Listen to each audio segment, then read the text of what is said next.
αυτά οφείλονται βέβαια και στην αύξηση της πολυπλοκότητας του φυσικού κόσμου, αλλά και του πνευματικού κόσμου, γιατί έχουμε οικονομική ανάπτυξη, έχουμε πιο πολύπλοκα κοινωνικά συστήματα, τα οποία δημιουργούν δεδομένα, δημιουργούν καινούργιες έννοιες. Η έννοια του διαδικτύου δεν υπήρχε παλιότερα, υπάρχει όμως τώρα.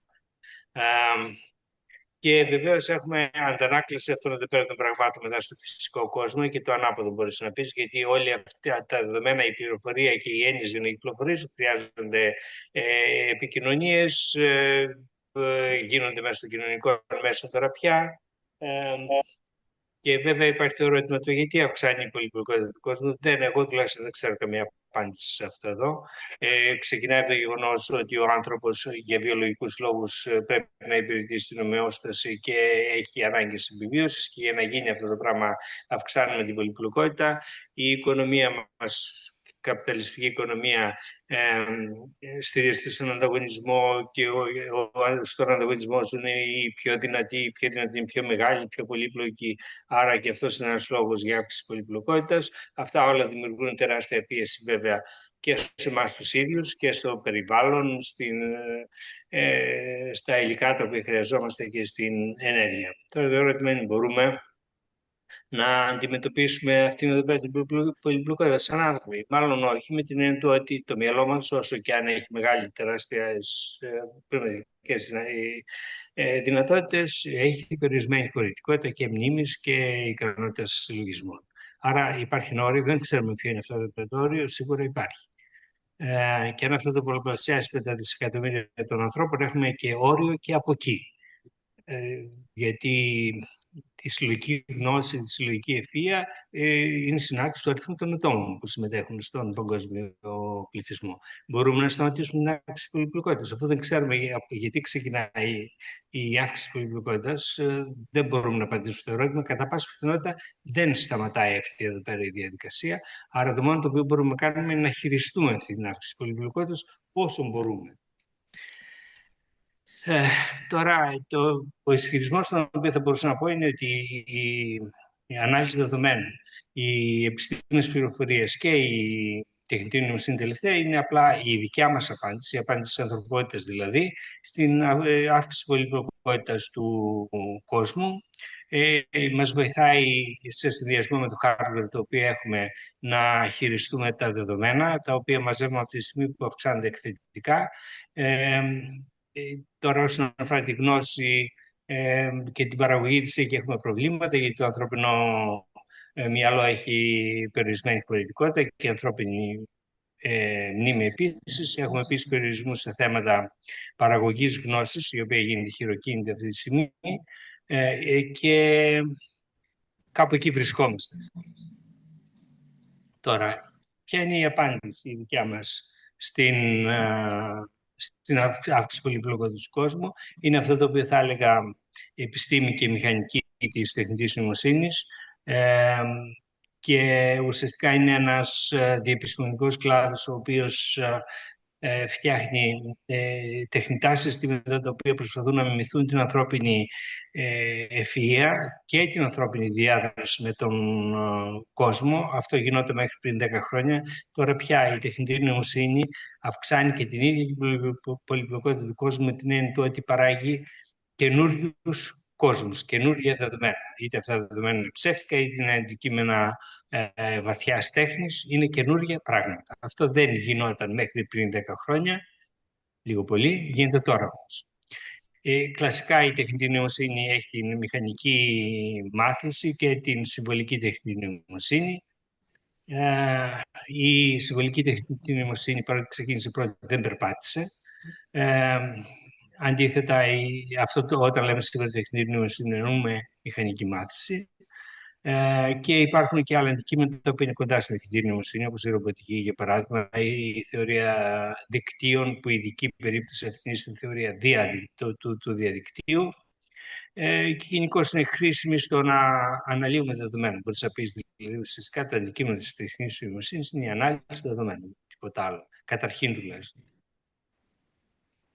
Και βεβαίως έχει σχέση η τεχνητή νοημοσύνη με πολλούς άλλους κλάδους οι οποίοι φαίνονται ετερογενείς, όπως οι νευροεπιστήμες, η ψυχολογία, η φιλοσοφία, η ηθική, Και τελικά, από ό,τι φαίνεται, χρειαζόμαστε αυτή τη στιγμή επιστήμονες οι οποίοι να είναι πανεπιστήμονες, και αυτό είναι ένα μεγάλο πρόβλημα, το κατά πόσο μπορούμε να το καταφέρουμε. Ε, Τώρα, η μηχανική μάθηση δουλεύει πάνω στα δεδομένα. Και τι είναι τα δεδομένα? Τα δεδομένα είναι αριθμοί οι οποίοι προκύπτουν από μετρήσεις. Μετράμε, για παράδειγμα, σε έναν άνθρωπο το ύψος και το βάρος. Αυτά είναι δύο νούμερα, τα οργανώνουμε σε διενύσματα, τα αναπαριστούμε σε ένα διενυσματικό χώρο. Σε αυτήν εδώ πέρα την περίπτωση τώρα απλά τα τοποθετούμε σε ένα επίπεδο, σαν κουκκίδες, και μπορούν να μαζευτούν οι κουκκίδες των γυναικών μαζί και των ανδρών μαζί, γιατί έχουν συνήθως διαφορετικό ύψος και βάρος. Και ήδη με αυτόν εδώ πέρα τον τρόπο μπορούμε να κάνουμε μια από τις βασικές πράξεις της τεχνητής νοημοσύνης, που είναι η ομαδοποίηση. Όπως βλέπετε, οι έννοιες είναι απλές γενικά, και αυτό έχει τη σημασία, θα δείτε παρακάτω. Τώρα, εκείνο το οποίο είναι γνωστό αυτή τη στιγμή, και γι' αυτό το λόγο είναι γνωστή και η τεχνητή νοημοσύνη, είναι κατά κύριο λόγο τα μεγάλα φυσικά μοντέλα, τα οποία ήταν και τα τελευταία τα οποία ήρθαν στην επανάσταση της τεχνητής νοημοσύνης, η οποία ξεκίνησε εδώ και περίπου 15 χρόνια. Και τι κάνουν αυτά τα μεγάλα λογιστικά μοντέλα? Κάνουν επεξεργασία φυσικής γλώσσας, δηλαδή παίρνουν τις λέξεις, προσπαθούν να προβλέψουν, ας πούμε, ότι αυτή εδώ πέρα η λέξη love έχει αναπαράσταση από αυτό εδώ πέρα το διάνυσμα, και έχουμε άλλες λέξεις μετά και άλλες λέξεις πριν που και αυτές αναπαραστούνται με διανύσματα, και προσπαθούμε αυτή εδώ πέρα η σειρά των διενυσμάτων να είναι κατά το δυνατόν ομαλή. Δηλαδή να μπορούμε να προβλέψουμε το διάνυσμα της λέξης love από τα διενύσματα των λέξεων πριν και μετά. Τι σημαίνει αυτό εδώ πέρα το πράγμα? Σημαίνει ότι οι λέξεις, οι οποίες μέχρι τώρα τις ξέρουμε ότι ήταν μια σειρά από σύμβολα, τώρα γίνεται αναπαριστώνται με διενύσματα, και οι προτάσεις είναι σειρές διενυσμάτων, άρα πάμε κατευθείαν στα μαθηματικά και μπορούμε να κάνουμε ανάλυση φυσικής γλώσσας με τα μαθηματικά. Αυτή είναι η μεγάλη επανάσταση η οποία έγινε τα τελευταία 5 χρόνια, και από εκεί ξεπήδησε το ChatGPT, το οποίο το έμαθε πολλοί κόσμος, και όλα τα άλλα τεχνολογικά μοντέλα. Είναι το τελευταίο οχυρό ουσιαστικά των μη μαθηματικών πραγμάτων που έπεσε και γίνανε όλα μαθηματικά. Γιατί νωρίτερα μετρήσεις είχαμε και σε ένα σωρό άλλα αντικείμενα, σίγουρα στις θετικές επιστήμες, αλλά και στην κοινωνιολογία, για παράδειγμα, επίσης είχαμε μετρήσεις τις οποίες μπορούσαμε να χρησιμοποιήσουμε.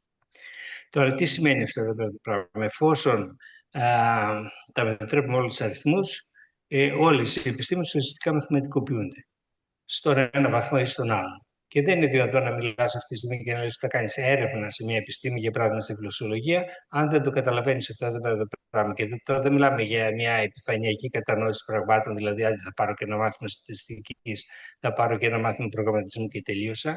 Αν θέλω να γίνω γλωσσολόγος σωστός στο επόμενο μεσοπρόθεσμο διάστημα, δεν ξέρουμε πώς θα κρατήσει αυτή η περίοδος, πρέπει να ξέρεις και μαθηματικά και πληροφορική πολύ καλά. Δεν γίνεται αλλιώς. Δεν θα είσαι παραγωγικός. Είναι πάρα πολύ απλό.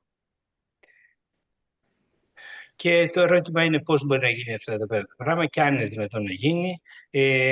Πολλά από αυτά εδώ πέρα τα οποία κάνουμε ουσιαστικά στηρίζονται στην ανάλυση γλώσσας. Τα μεγάλα γλωσσικά μοντέλα στηρίζονται στην ανάλυση μεγάλων βάσεων κειμένων, και το ερώτημα είναι αν τελικά όλη η ανθρώπινη γνώση υπάρχει μέσα στη γλώσσα ή μέσα στα κείμενα της γλώσσας, που είναι λίγο διαφορετικό. Και σημαίνει ότι βλέπουμε ότι εμπολή σε αυτό ισχύει. Και αυτό, όπως καταλαβαίνετε, έχει μεγάλη επίπτωση και στη φιλοσοφία της γλώσσας. Τη βλέπουμε από μια εντελώς διαφορετική. Τώρα, αν δούμε το τι κάνουμε στα πανεπιστήμια και στις άλλες βαθμίδες εκπαίδευσης, εγώ θα ήθελα να μορφώνουμε ανθρώπους, να μορφώνουμε προσωπικότητες. Με την αρχαιοελληνική την έννοια του να φτιάχνουμε ανθρώπους οι οποίοι να είναι καλοί και αγαθοί, δηλαδή ουσιαστικά να έχουν τις ικανότητες να προοδεύσουν τη ζωή τους και να βοηθήσουν και τους υπόλοιπους. Αυτό είναι λίγο ιδεαλιστικό σαν ιδέα, αλλά κάπως έτσι το είχαν στο μυαλό τους οι αρχαίοι, και θα δείτε ότι αυτό έχει επίδραση και σε άλλα πράγματα αργότερα. Έχει σημασία το να δούμε τις λέξεις που χρησιμοποιούμε. Για παράδειγμα, η λέξη μόρφωση σε σχέση με τη λέξη education, που είναι ο αγγλικός όρος που προέρχεται από το λατινικό, έχουν διαφορετικές θέσεις και διαφορετικό νόημα. Οι διαφορετικοί λαοί έχουν διαφορετική αντίληψη του τι σημαίνει εκπαίδευση, τι σημαίνει μόρφωση, και σε εμάς δεν πρέπει να ξεχνάμε ότι η λέξη παιδεία και η λέξη πες, δηλαδή τα αγόρια ή τα κορίτσια κάποτε δεν μορφωνόντουσαν, και η λέξη παιδεύομαι, όλα έχουν ίδια ρίζα. Και αυτό είναι κάτι το οποίο δεν πρέπει να το αγνοούμε και στον τρόπο με τον οποίο εκπαιδεύουμε σήμερα. Τώρα, ουσιαστικά η κοινωνία μας σήμερα στηρίζεται πάνω στην πληροφορία και στη γνώση, οι οποίες είναι έννοιες οι οποίες δεν είναι σαφώς ορισμένες. Δεν έχουμε ούτε καν μηχανισμούς να μετρήσουμε την πληροφορία και την γνώση. Χρησιμοποιούμε bits τα οποία είναι για δεδομένα κατά κύριο λόγο, αλλά τα χρησιμοποιούμε αυτά και στην πληροφορία και στη γνώση. Πρέπει να τα χειριστούμε όλα αυτά, και απλά για να τα χειριστούμε όλα αυτά χρειαζόμαστε καλή γνώση των πραγμάτων και χρειαζόμαστε κατά κύριο λόγο κριτική και δημιουργική σκέψη. Και αυτό εδώ πέρα ισχύει εφόσον έχουμε μια κριτική ανάπτυξη των δεδομένων και μια γραμμική, όπως θα δείτε, ανάπτυξη της γνώσης. Χρειάζεται άτομα πολλά σε μαζική κλίμακα, τα οποία είναι σωστά μορφωμένα, και δεν φτάνει να έχουμε μια αριστοκρατία γνώσης, λίγους δηλαδή οι οποίοι ξέρουν και οι υπόλοιποι δεν καταλαβαίνουν, γιατί εκείνοι οι οποίοι δεν καταλαβαίνουν θα μας οδηγήσουν σε καταστάσεις όπως αυτές τις οποίες βλέπουμε στις ΗΠΑ αυτή τη στιγμή, δηλαδή σε καθεστώτα τα οποία από μια άποψη μπορείς να τα χαρακτηρίσεις και σκοταδιστικά, ή σε απόψεις που μπορείς να τις χαρακτηρίσεις σκοταδιστικές. Τώρα, στο παρελθόν ακολουθήσαμε διάφορους δρόμους στην εκπαίδευση. Για παράδειγμα, αντί για εκπαίδευση μιλούσαμε παλαιότερα πώς τα λέγαμε τα skills στα ελληνικά, για κατάρτιση. Εγώ αυτό το χώρο τη λέξη την απεχθάνουμε. Κατάρτιση μια χαρά για άτομα στη συνεχιζόμενη εκπαίδευση, αλλά όχι, δεν μπορεί να επικαταστήσει την εκπαίδευση, τουλάχιστον εγώ δεν θα ήθελα να συμβεί αυτό εδώ πέρα το πράγμα. Οι κλασικές σπουδές ξεπέσανε με τον χρόνο από πολιτικές τις οποίες ακολουθήσαμε. Ελαττώθηκε ο χρόνος σπουδών. Μην ξεχνάτε ότι στην Ευρώπη πολλές χώρες πήγανε από την τετραετή κύκλο σπουδών στον τριετή. Τώρα το κατά πόσο μπορείς όλα αυτά τις γνώσεις να τις βάλεις μέσα σε ένα τριετή κύκλο σπουδών, αυτό είναι κάτι το οποίο είναι συζητήσιμο. Και αρχίσαμε να έχουμε και επίδραση, η οποία υπήρχε από παλιότερα, αλλά τώρα τη βλέπουμε να ενισχύεται πολύ, του μηδενισμού και το anti-intellectualism, θα το λέγαμε σαν anti-intellectualism, είναι αντιδιανοούμενισμός. Αυτές είναι έννοιες και καταστάσεις οι οποίες έχουν προωθηθεί μέσω των κοινωνικών μέσων, και αυτό είναι πάρα πολύ κακό, όπως επίσης και η έννοια της αυθεντίας σε ορισμένα κομμάτια της γνώσης, και αυτή έχει προβλήματα, και γι' αυτό το λόγο κάποιος αντί να πάει στο γιατρό, ο οποίος ξέρει ένα αντικείμενο, πάει στο φίλο του και τον ρωτάει πρέπει να κάνει εμβόλιο ή όχι. Αυτά εδώ πέρα είναι πολύ σοβαρά προβλήματα. Αυτή τη στιγμή κάπου υπάρχει εγώ. Τέλος πάντων. Τα οποία εντάθηκαν με τα κοινωνικά μέσα, και αυτά εδώ πέρα θα συνεχίσουν να δίνονται ακόμη παραπάνω με τη χρήση της τεχνητής νοημοσύνης, γιατί τα νέα εργαλεία τα οποία έχουμε, τα μεγάλα κλασικά μοντέλα, μπορούν να οδηγήσουν, αν δεν χρησιμοποιηθεί σωστά, σε σύγχυση των ανθρώπων και σε πνευματική τεμπελιά, αν δεν θέλει, το ανάποδο δηλαδή από αυτό το οποίο θα θέλαμε κανονικά. Τώρα το αποτέλεσμα, αν ακολουθήσουμε λάθος πολιτικές, είναι κακά αποτελέσματα. Εδώ στην Ελλάδα το βλέπουμε και με τις επιδόσεις τις οποίες έχουμε στους διαγωνισμούς της PISA. Μπορούμε για παράδειγμα να καταρτήσουμε τεχνικούς, αλλά εμείς χρειαζόμαστε μορφωμένους πολίτες και μορφωμένους επιστήμονες. Άλλο πράγμα το ένα, άλλο πράγμα το άλλο. Οδηγούμαστε σε φοιτητές οι οποίοι μας έρχονται και δεν έχουν από το γυμνάσιο ήδη και το λύκειο καλές δυνατότητες κριτικής σκέψης, έχουν δυσκολίες στην επικοινωνία, και στην έκφραση, και βεβαίως είναι αυτά τα οποία σας είπα νωρίτερα, τα αποτελέσματα των κοινωνικών μέσων, κατά κύριο λόγο η τάση προς την μη ορθολογική σκέψη και ακόμη και σε μη ορθολογική κοινωνική συμπεριφορά, θα μας πει κάποιος, έτσι όπως την παρατηρούμε αυτή τη στιγμή στα κοινωνικά μέσα, γιατί δημιουργούνται ομάδες οι οποίες πιστεύουν, για παράδειγμα, ότι η γη είναι επίπεδη και ο ένας τρελός βοηθάει τον άλλον τρελό και έχουμε πολλούς τρελούς, ενώ παλιότερα δεν ίσχυε αυτό εδώ πέρα το πράγμα. Τώρα, αν δούμε στο που βρισκόμαστε αυτή τη στιγμή, στα αριστερά βλέπουμε τη γραμμή με την οποία έχουμε εκθετική αύξηση των δεδομένων. Δεν μπορούμε να τη χειριστούμε χειροκίνητα πια. Χρειαζόμαστε οπωσδήποτε μηχανήματα. Ευτυχώς το hardware προς το παρόν ακόμα αντέχει και η ανάλυση δεδομένων, δηλαδή η τεχνητή νοημοσύνη, βοηθάει να τα χειριστούμε τα δεδομένα μας. Όταν πάμε όμως στην αύξηση της γνώσης, είπαμε ότι δεν έχουμε τρόπο να μετράμε τη γνώση, αλλά μπορούμε να την προσεγγίσουμε. Να πούμε, για παράδειγμα, ποιος είναι ο αριθμός των νέων άρθρων στη Wikipedia ή ποιος είναι ο αριθμός των νέων επιστημονικών δημοσίευσεων. Αν καθίσει και τα ζωγραφίσει αυτά, έχουν όλα γραμμική αύξηση. Δεν έχουν εκθετική αύξηση ακόμα. Άρα ζούμε σε μια κοινωνία δεδομένων, αλλά όχι σε μια κοινωνία γνώσης. Τι θα συμβεί αν χρειαστεί να αυξηθεί και η γνώση επιθετικά? Θα μπορέσουμε να το καταφέρουμε εμείς σαν άνθρωποι, θα στηριχθούμε σε μηχανές? Αυτό είναι κάτι το οποίο συζητιέται αυτή τη στιγμή.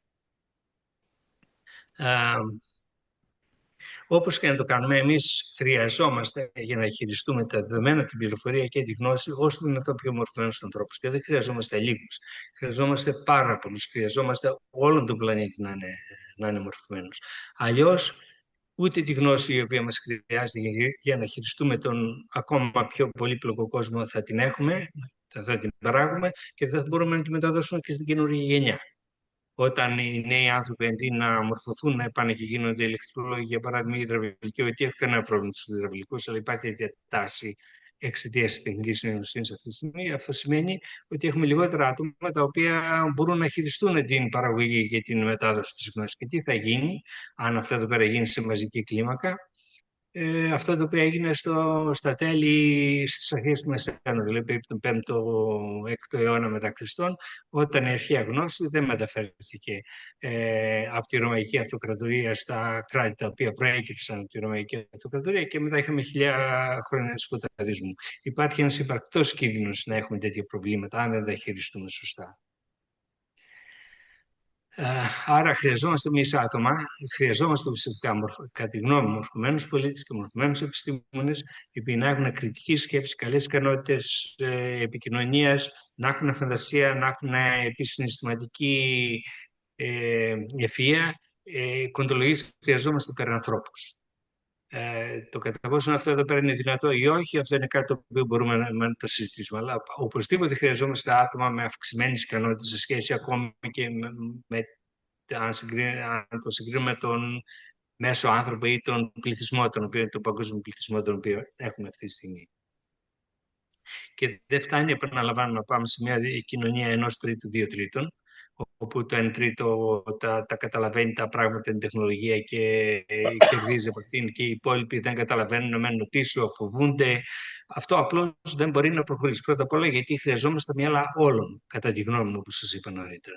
Και δεν φτάνει μόνο το 1/3 να είναι μορφωμένοι. Και βεβαίως το άλλο το πρόβλημα είναι τα 2/3 τα οποία θα μείνουν πίσω, θα αντιδράσουν, και έχουμε δει τέτοιες αντιδράσεις ήδη να γίνονται να υπάρχουν σε μαζική κλίμακα, και οι αντιδράσεις αυτές εδώ πέρα μπορεί να είναι καταστροφικές.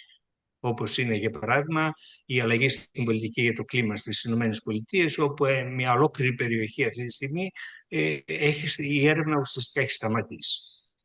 Για πολιτικούς λόγους. Ιδεολογικούς λόγους, αν θέλετε. Και δεν μας φτάνει τώρα να μιλάμε μόνο για άντρες και για λευκούς. Χρειάζονται οι γυναίκες, και σε μεγάλο κομμάτι του κόσμου, για παράδειγμα στο μουσουλμανικό κόσμο, οι γυναίκες δεν μορφώνονται. Χρειαζόμαστε να μορφωθεί όλος ο παγκόσμιος νότος, ο οποίος επίσης έχει προβλήματα. Άρα δηλαδή μιλάμε για κλίμακα μόρφωσης σε όλα τα επίπεδα, η οποία χρειάζεται τεράστια προσπάθεια και χρειάζεται πάρα πολλούς πόρους. Και πολλές χώρες βέβαια δεν έχουν τέτοιους πόρους. Τώρα το καλό είναι ότι αν πάμε στην τεχνητή νοημοσύνη και στην επιστήμη της πληροφορίας, οι βασικές έννοιες είναι απλές. Αν διδαχθούν σωστά. Αυτή τη στιγμή δεν διδάσκονται σωστά, γιατί και η πληροφορική μέχρι πρόσφατα τουλάχιστον, ακόμη και τώρα διδάσκεται στην Ελλάδα σωστά στο γυμνάσιο και στο λύκειο. Οι ώρες που μπορούμε να διδάξουμε στο γυμνάσιο και στο λύκειο και στο πανεπιστήμιο δεν είναι άπειρες. Άρα το μόνο το οποίο μπορεί να γίνει κατά τη γνώμη μου είναι να αλλάξουμε ουσιαστικά να υπάρχει από κοινού σύνδεση διδασκαλίας μαθηματικών και πληροφορικής και να αλλαγεί και το περιεχόμενο, έτσι ώστε να μπορούμε να εκπαιδεύσουμε τα παιδιά και στις καινούριες έννοιες, οι οποίες επαναλαμβάνουν την απληστίνη, η ομαδοποίηση, είναι κάτι το οποίο το καταλαβαίνει και ο Μπαρμπαμίτσος, το καταλαβαίνει και το Πιτσιρίκι του Δημοτικού. Αν το πεις χωρίς φωτογραφίες από κάτες, φωτογραφίες από σκύλους, το κάνει μια χαρά. Ή πάρε απόφαση, τράβηξε αυτή τη γραμμή για να χωρίσει δύο πράγματα, που αυτές είναι βασικές η τεχνητή νοημοσύνη, κάλλιστα το μπορούσε να το κάνει.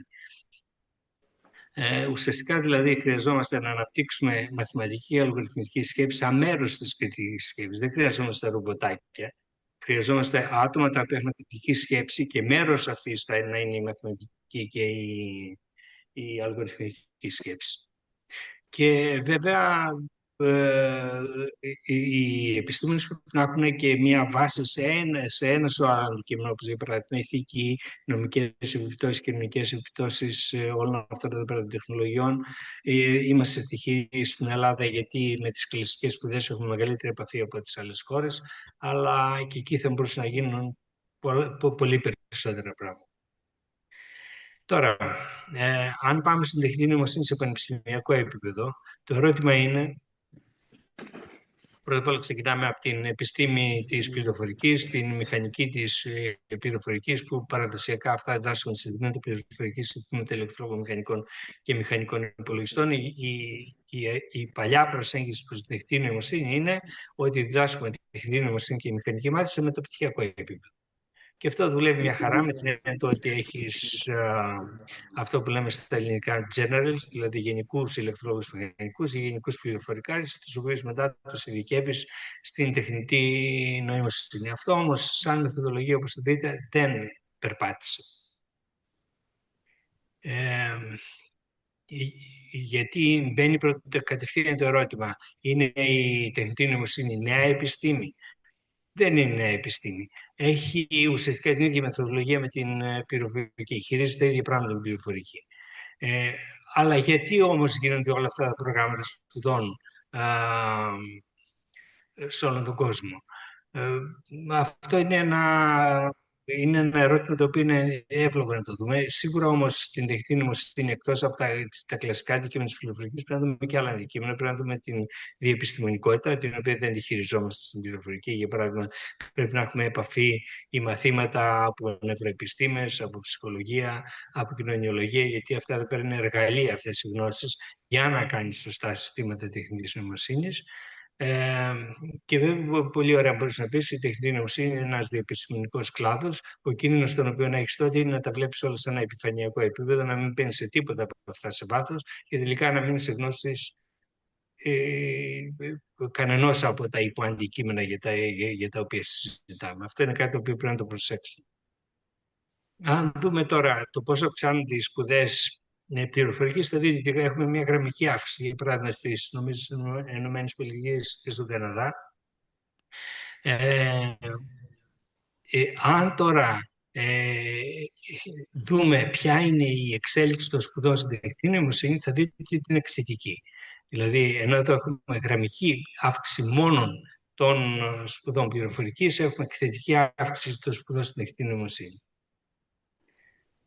Ουσιαστικά δηλαδή μπορούμε να πούμε ότι η πληροφορική αυτή τη στιγμή έχει φτάσει σε ένα στάδιο που κατά κάποιο τρόπο σκάει με την καλή έννοια του όρου και γεννάει καινούριες επιστήμες, όπως για παράδειγμα την επιστήμη του διαδικτύου, την επιστήμη πληροφορίας, που δεν είναι πολύ καλός όρος αλλά χρησιμοποιείται, και τώρα πια ίσως και να έχουμε και καινούργια επιστήμη της τεχνητής νοημοσύνης. Όλες αυτές έχουν από άψη μεθοδολογίας και αντικειμένου λίγο πολύ τα ίδια πράγματα, απλά δεν χωράνε πια στο ίδιο πρόγραμμα σπουδών. Και ίσως γι' αυτόν τον απλό λόγο να, να έχουμε αρχίσει το σπάσιμο και την δημιουργία καινούργιων κτημάτων. Αυτό έγινε στο παρελθόν. Δηλαδή, στην κορυφή της πρώτης βιομηχανικής επανάστασης περίπου του 19ου αιώνα, μέχρι τότε τι είχαμε. Είχαμε γεωμετρία, μας έβγαλε τοπογραφία, είχαμε τη φυσική, μας δημιούργησε την μηχανολογία και την ηλεκτρολογία και πάει λέγοντας. Μηχανολογία και ηλεκτρολογία κατά βάση είναι φυσική, δεν είναι τίποτα άλλο. Αλλά έγιναν χωριστές επιστήμες. Ίσως και τώρα να είμαστε σε αυτήν εδώ πέρα τη φάση. Ειδικά τώρα για την τεχνητή νοημοσύνη χρειαζόμαστε ένα σωρό μαθηματικά και πληροφορική. Κάποια τμήματα τα διδάσκονται αυτά. Προφανώς το μαθηματικό τα διδάσκεται. Αρκετά από αυτά τα διδασκόμαστε στο τμήμα πληροφορική και στους ηλεκτρολόγους μηχανικούς. Εκεί που χρειάζονται γνώσεις τεχνητής νοημοσύνης και δεν έχουν τουλάχιστον κάποια από αυτά τα μαθηματικά στο πρόγραμμα σου, δεν υπάρχει πρόβλημα. Γιατί δεν μπορούμε να καταλάβουμε τις βασικές έννοιες της τεχνητής νοημοσύνης φοιτητές, χωρίς βάση.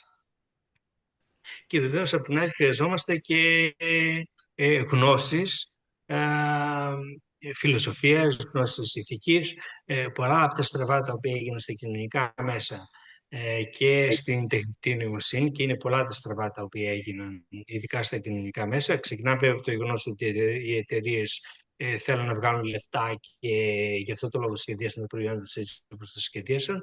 Αλλά όμως ως ένα βαθμό φταίει και το γεγονός ότι εκείνοι που τα σχεδίασαν, μηχανικοί δηλαδή, οι πληροφορικάροι, δεν είχαν καμία γνώση ούτε κοινωνιολογίας, ούτε ηθικής.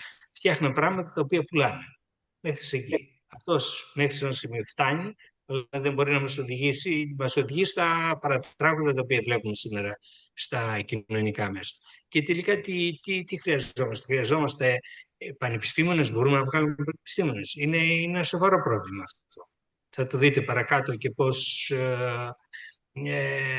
αυτό αντανακλάται στις σχέσεις της νοημοσύνης και των ανθρωπιστικών επιστημών, για παράδειγμα. Τώρα, για να αντιμετωπιστεί αυτή η ανάγκη για την τεχνητή νοημοσύνη, εκείνο το οποίο βλέπουμε αυτή τη στιγμή να δημιουργούνται παγκόσμια νέα τμήματα τεχνητής νοημοσύνης και νέα προγράμματα σπουδών τεχνητής νοημοσύνης και σε προπτυχιακό επίπεδο. Και αυτό γίνεται σε μαζική κλίμακα. Πολλές φορές άνακα, απλά επειδή υπάρχει ανάγκη της αγοράς για τέτοιες σπουδές. Σε ορισμένες περιπτώσεις πιο σχεδιασμένα, οι Κινέζοι, για παράδειγμα, ήδη από το 2018 έχουν βάλει σαν στρατηγικό στόχο την ανάπτυξη σπουδών τεχνητής νοημοσύνης και ήδη το 2024 είχαν 400 τέτοια προγράμματα σπουδών και τώρα έχουν κάπου 600. Εκείνο το οποίο επίσης πρέπει να δούμε είναι το εξής. Η παλιά δομή της πανεπιστημιακής εκπαίδευσης που είχαμε, σχολές θετικών επιστημών, σχολές πολυτεχνικές, σχολές, νομικές σχολές κτλ., ίσως πια να μην ανταποκρίνεται στις τρέχουσες ανάγκες. Γιατί ποιο ήταν η βάση της σχολής θετικών επιστημών, ασχολούνται με την ύλη, για παράδειγμα. Ποια είναι η βάση των πολυτεχνικών σχολών, είναι επιστήμες οι οποίες ασχολούνται με περιβάλλον, κατά κύριο λόγο ανθρωπογενές περιβάλλον, κατασκευές δηλαδή.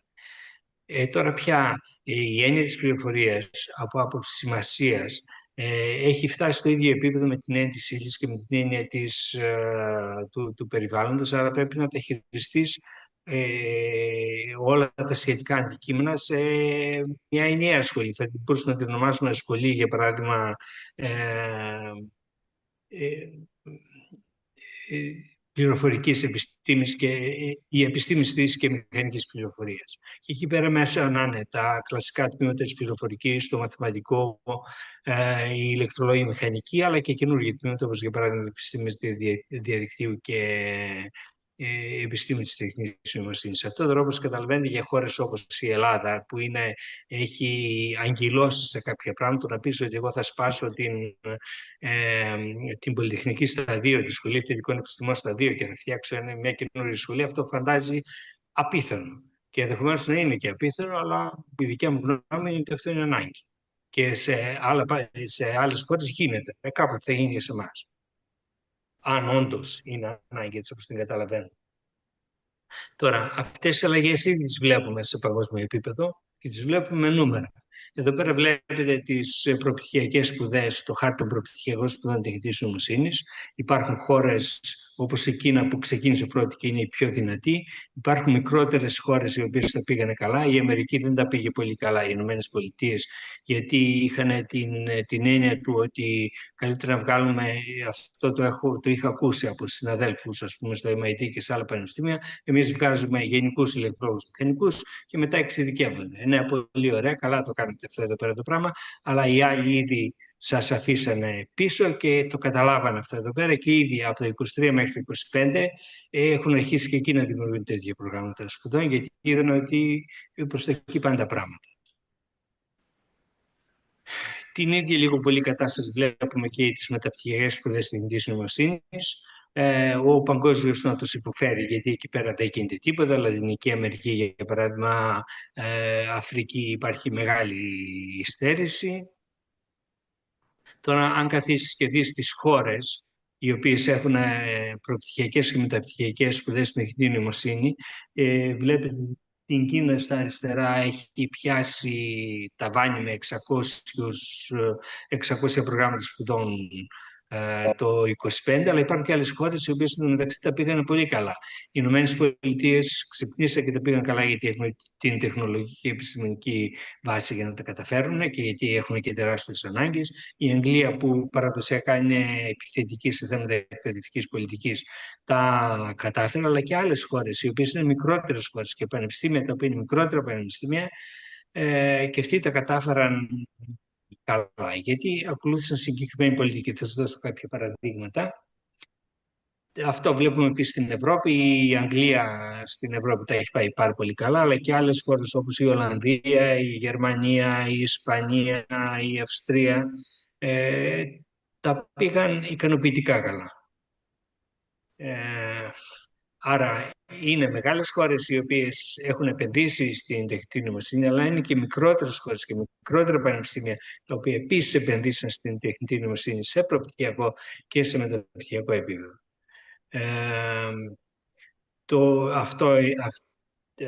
Βλέπουμε δηλαδή στην Ευρώπη η Αγγλία, η Ισπανία και η Ολλανδία τα πήγανε καλά. Στην Αμερική οι Ηνωμένες Πολιτείες, βέβαια, ο Καναδάς και η Βραζιλία τα πήγανε καλά. Στην Ασία βέβαια έχουμε μια τάξη μεγέθους πιο μεγάλη στην Κίνα, αλλά και η Ινδία και το Χονγκ Κονγκ, η Σιγκαπούρη τα πήγε πολύ καλά επίσης. Τώρα το θέμα είναι που βρίσκεται η Ελλάδα. Αν καθίσετε και δείτε το δίκτυο της Ελλάδας, στα μεν μεταπτυχιακά είμαστε έτσι και έτσι. Έχουμε δηλαδή κάποια προγράμματα μεταπτυχιακών σπουδών στην τεχνητή νοημοσύνη. Εμείς είμαστε τυχεροί στο Τμήμα Πληροφορικής που έχουμε για λόγους ιστορικούς 2 τέτοια προγράμματα. Αλλά όσον αφορά τις προπτυχιακές σπουδές στην τεχνητή νοημοσύνη, είμαστε στο 0 σαν χώρα. Και σε αυτό δεν γίνεται καν συζήτηση για αυτό το πράγμα. Σε αυτό φταίνουν και τα πανεπιστήμια και η κεντρική κυβέρνηση βέβαια, γιατί κάπως απλώς δεν συζητάμε. Είτε για λόγους μικροπολιτικής, είτε γιατί δεν καταλάβουν την ανάγκη. Ναι, αλλά πώς θα αναπτύξεις επιστημονικό δυναμικό για να καλύψει όλες αυτές τις ανάγκες τις οποίες έχει η οικονομία. Και είναι κρίμα γιατί οι Έλληνες αποτελούν το περίπου 11-15% των κορυφαίων επιστημόνων τεχνητής νοημοσύνης παγκοσμίως. Πιο πολλοί από αυτούς είναι στο εξωτερικό. Έχουμε όμως δυναμικό για να τους φέρουμε αυτούς και να κάνουν σπουδές. Δεν το κάνουν. Και η κυβέρνηση πολλά λέει ότι θα κάνουμε για την τεχνητή νοημοσύνη, αλλά το βασικό απ' όλα, δηλαδή την ανάπτυξη σπουδών για την τεχνητή νοημοσύνη, δεν την έχει καταφέρει. Ούτε καν ιδιωτικά πανεπιστήμια, άμα θέλετε, πέστε ότι αυτή είναι η τάση, ούτε καν ιδιωτικά πανεπιστήμια με προγράμματα αξιώσεων στην τεχνητή νοημοσύνη υπάρχουν ή προβλέπεται να υπάρξουν. Και τα δημόσια, όπως σας είπα, απλά δεν το συζητάνε. Όπως δεν το συζητάμε εδώ στο Αριστοτέλειο. Τώρα, γιατί χρειαζόμαστε την καλή εκπαίδευση στην τεχνητή νοημοσύνη, γιατί πρέπει να υποστηρίξουμε αυτό το οποίο λέμε κυριαρχία ή κυριαρχικότητα στην τεχνητή νοημοσύνη. Πρέπει να αναπτύξουμε αυτή την τεχνολογία. Για όλες τις χώρες είναι στρατηγικής σημασίας. Πρέπει να δημιουργήσουμε οικοσύστημα επιχειρηματικό στην τεχνητή νοημοσύνη. Χωρίς κόσμο αυτό δεν γίνεται.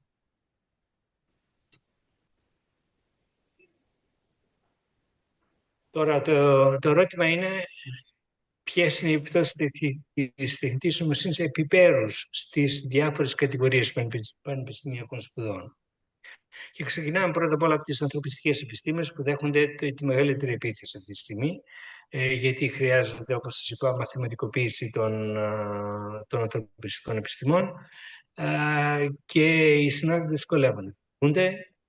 Δεν καταλαβαίνουν, αλλά δεν υπάρχει και εναλλακτική λύση. Για μένα η εναλλακτική λύση είναι μία, να γίνουν τμήματα φιλολογικής μηχανικής στα πολυτεχνία. Είναι αυτό κάτι το οποίο το θέλουμε, εγώ δεν το θέλω.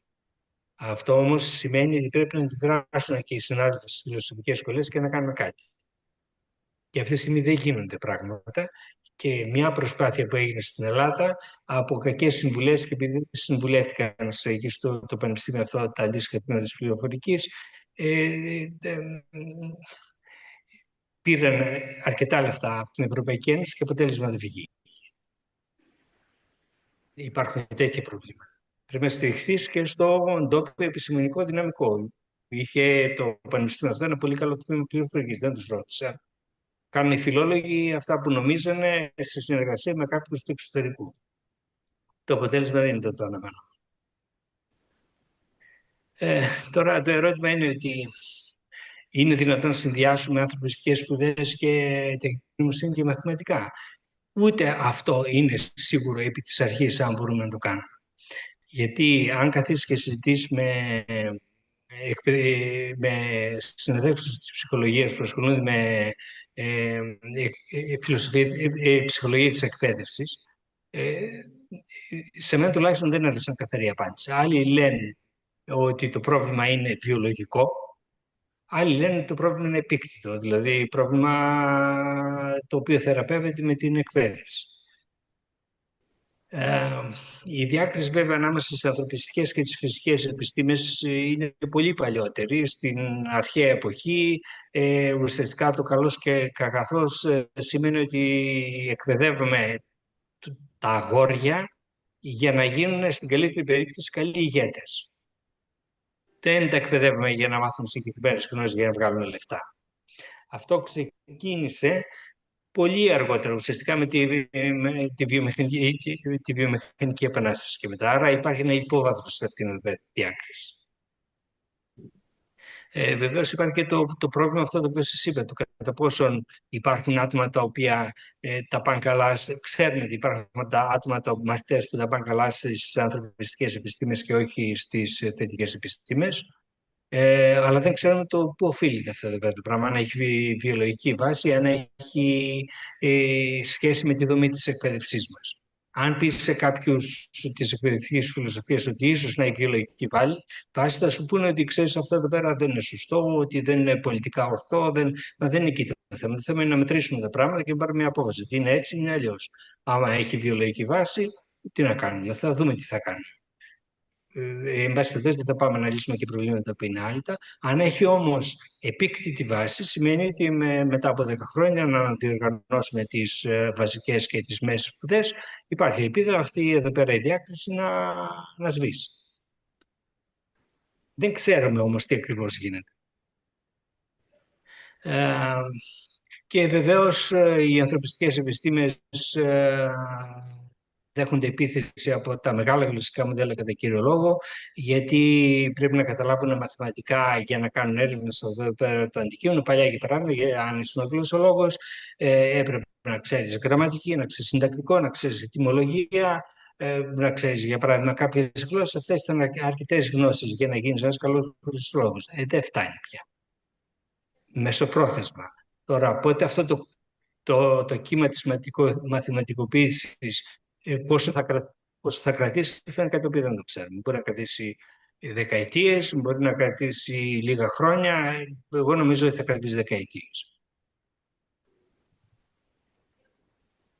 Στο παρελθόν είχαμε μετακινήσεις από τις ανθρωπιστικές στις θετικές επιστήμες προς την ανάποδη κατεύθυνση. Ξεκίνησαμε δηλαδή από τη λογική. Η λογική κατά βάση ήταν αντικείμενο της φιλοσοφίας, παλιά, την εποχή του Αριστοτέλη. Και μεταφέρθηκε αυτό σε μαθηματική λογική και μετά στους υπολογιστές. Και η μετάβαση αυτή δεν ήταν ιδιαίτερα δύσκολη. Τώρα για την ανάποδη μετάβαση, εκεί τα πράγματα είναι πιο δύσκολα.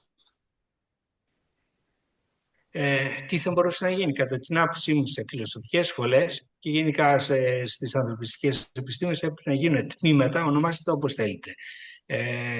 Θα μπορούσαμε να το ονομάσουμε για παράδειγμα ψηφιακές ανθρωπιστικές επιστήμες, τα οποία θα μπορούσαμε να τα ονομάσουμε τμήματα μηχανικής και επιστήμης της νόησης και της κοινωνίας. Δεν έχει σημασία ο τίτλος. Σημασία έχει ότι αυτά τα πρωτοτμήματα θα μεταφέρουν τη μαθηματικοποίηση μέσα στις σχολές τις φιλοσοφικές, θα έχουν τα δικά τους τα προγράμματα σπουδών και θα προσφέρουν τέτοια μαθήματα και σε άλλα τμήματα, σε τμήματα κλασικής φιλολογίας, σε τμήματα φιλοσοφίας, έτσι ώστε να δημιουργηθεί αυτή η διάδραση η οποία αυτή τη στιγμή λείπει. Αν αυτό δεν το κάνουμε, γιατί για παράδειγμα είναι δύσκολο, δεν θα μπορούσαμε να κάνουμε πιο απλά πράγματα, δηλαδή να πούμε ότι θα πάρουμε κάποια μαθήματα καλά όμως, μαθηματικών και πληροφορικής, θα είναι υποχρεωτικά σε τμήματα ανθρωπιστικών επιστημών και μετά θα προσπαθήσουμε να έχουμε διπλά πτυχία, δηλαδή να έχεις για παράδειγμα κύρια κατεύθυνση γλωσσολογία, δευτερεύουσα κατεύθυνση τεχνητή νοημοσύνη. Αυτά είναι πιο, για τα ελληνικά δεδομένα, αυτές οι προσεγγίσεις είναι πιο εύκολες. Αλλά όχι ότι είναι και οι πιο καλές. Και πάλι ακόμη και γι' αυτό να το κάνεις χρειάζεται ένα τμήμα επιστήμης και μηχανικής της νόησης που να σου δώσει τα απαραίτητα μαθήματα συμπληρωματικά τα οποία δεν τα έχεις. Και βεβαίως χρειάζονται ένα σωρό μαθήματα μαθηματικά και πληροφορικής για να υποστηρίξεις τη μετάβαση αυτή εδώ πέρα προς την μαθηματικοποίηση των επιστημών, που θα χωρέσουν αυτά στο πρόγραμμα σπουδών ενός τμήματος φιλολογίας, ενός τμήματος φιλοσοφίας. Ο μόνος τρόπος ίσως είναι να έχεις πλές κατευθύνσεις. Πτυχία δηλαδή, δύο κατευθύνσεις. Και βεβαίως η καλή εξέλιξη, σας είπα, είναι να μεταφερθούν αυτά εδώ πέρα τα αντικείμενα σε σχολές θετικών επιστημών και σε σχολές πολυτεχνικές, που αυτοί θα τραβάνε όλη τη χρηματοδότηση στην ερευνητική, που δεν είναι και λίγη στα μεγάλα κλασικά μοντέλα αυτή τη στιγμή, και οι φιλόλογοι θα διαμαρτύρονται ότι παραμένουν φτωχοί συγγενείς. Αυτή θα ήταν μια κακή εξέλιξη. Αντίστοιχα προβλήματα τώρα έχουμε και στις τέχνες. Εκεί πέρα έχουμε προβλήματα από μια άλλη περιοχή της τεχνητής νοημοσύνης, που είναι η γενεσιακή τεχνητή νοημοσύνη. Ουσιαστικά τι κάνουμε στη γενεσιακή τεχνητή νοημοσύνη? Παίρνουμε για παράδειγμα εικόνες πίτα, μαθαίνουμε την κατανομή πιθανότητων αυτών εδώ πέρα των εικόνων, και μετά κάνουμε μια δειγματοληψία σε αυτήν εδώ πέρα την κατανομή και παράγουμε καινούργια εικόνα, η οποία είναι ένα πιτοειδές, δηλαδή μια εικόνα του πίτα που δεν υπάρχει στην πραγματικότητα. Με αυτόν εδώ πέρα τον τρόπο δημιουργείς καινούργιο περιεχόμενο και αυξάνεις βεβαίως την πολυπλοκότητα του κόσμου με αυτόν εδώ πέρα τον τρόπο. Μπορείς να φτιάξεις καινούργια μουσική, μπορείς να φτιάξεις καινούργια βίντεο, μπορείς να φτιάξεις καινούργιες εικόνες, μπορείς να κάνεις καινούργιες χημικές ενώσεις με αυτόν εδώ πέρα τον τρόπο. Και ακριβώς η τεχνολογία μπορεί να χρησιμοποιηθεί είτε για να κάνεις τέχνη, είτε για να κάνεις ψευδή δεδομένα, δηλαδή να συμβάλλεις στην παραπληροφόρηση. Η ίδια τεχνολογία, δεν έχει καμία διαφορά. Η κοινωνική χρήση είναι διαφορετική. Όπως καταλαβαίνετε τώρα, όταν λες τέτοια πράγματα σε έναν ζωγράφο ή σε έναν άλλο καλλιτέχνη, ο άνθρωπος δυσκολεύεται. Αλλά αν θέλουμε να πούμε, να φανταστούμε το επόμενο βήμα στο οποίο οι καλλιτέχνες θα κατέχουν αυτήν εδώ πέρα τεχνολογία και θα κάνουν μια, ελπίζω, καινούργια μορφή τέχνη, καλύτερη από τη σημερινή, διαφορετική από τη σημερινή, πρέπει να τα μάθουν. Αυτό δεν γίνεται αλλιώς. Αλλά δεν είναι εύκολο. Και σίγουρα με το φόβο δεν λύνεται το πρόβλημα. Ούτε με αφορισμούς του στήλου ότι οι άνθρωποι έχουν όλη τη δημιουργικότητα και οι μηχανές δεν κάνουν τίποτα και να τις καταργήσουμε τις μηχανές, δηλαδή να πάμε ουσιαστικά σε λουδιτισμό του 19ου αιώνα. Αυτό είναι αδιέξοδη πολιτική.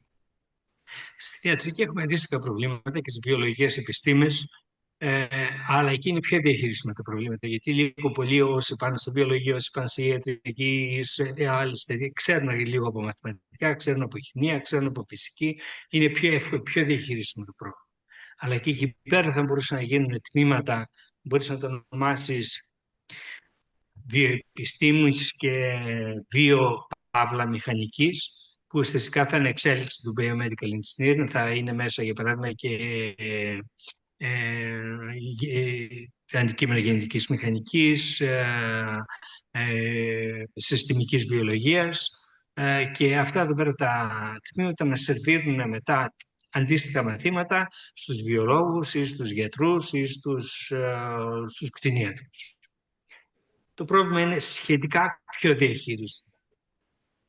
Στις πολυτεχνικές σχολές και στις σχολές θετικών επιστημών είναι πιο εύκολα τα πράγματα, αρκεί σε κάποια τμήματα στα οποία αρχιτέκτονες, για παράδειγμα, που δεν έχουν πολλά μαθηματικά, να προσθεθούν κάποια μαθήματα μαθηματικών. Θα δείτε γιατί. Και επίσης να προσθεθούν μαθήματα που έχουν σχέση με τις νομικές, ηθικές και κοινωνικές πλευρές της τεχνικής νοημοσύνης, γιατί εκεί υπάρχει πρόβλημα. Πολλοί από τους φοιτητές των θετικών επιστημών των πολυτεχνικών σχολών απλά δεν χωνεύουν αυτά εδώ πέρα τα αντικείμενα.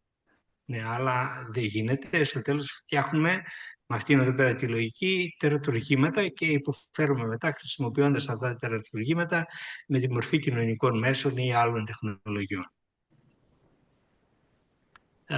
Και φυσικά χρειαζόμαστε ένα σωρό μαθήματα πληροφορικής και μαθηματικών, αλλά τα πράγματα δεν είναι διαχειρίσιμα σε αυτή την περίπτωση, γιατί όσοι είναι σε αυτές τις σχολές πολιτικές θετικών επιστημών έχουν έκθεση στα μαθηματικά, έχουν έκθεση στη φυσική, δεν έχουν μείζωνα προβλήματα. Να σας πω μια περίπτωση, και εδώ θα στενοχωρήσω τους συναδέλφους των τοπογράφων, του αν τα πράγματα πάνε στραβά, το πόσο στραβά μπορούν να πάνε.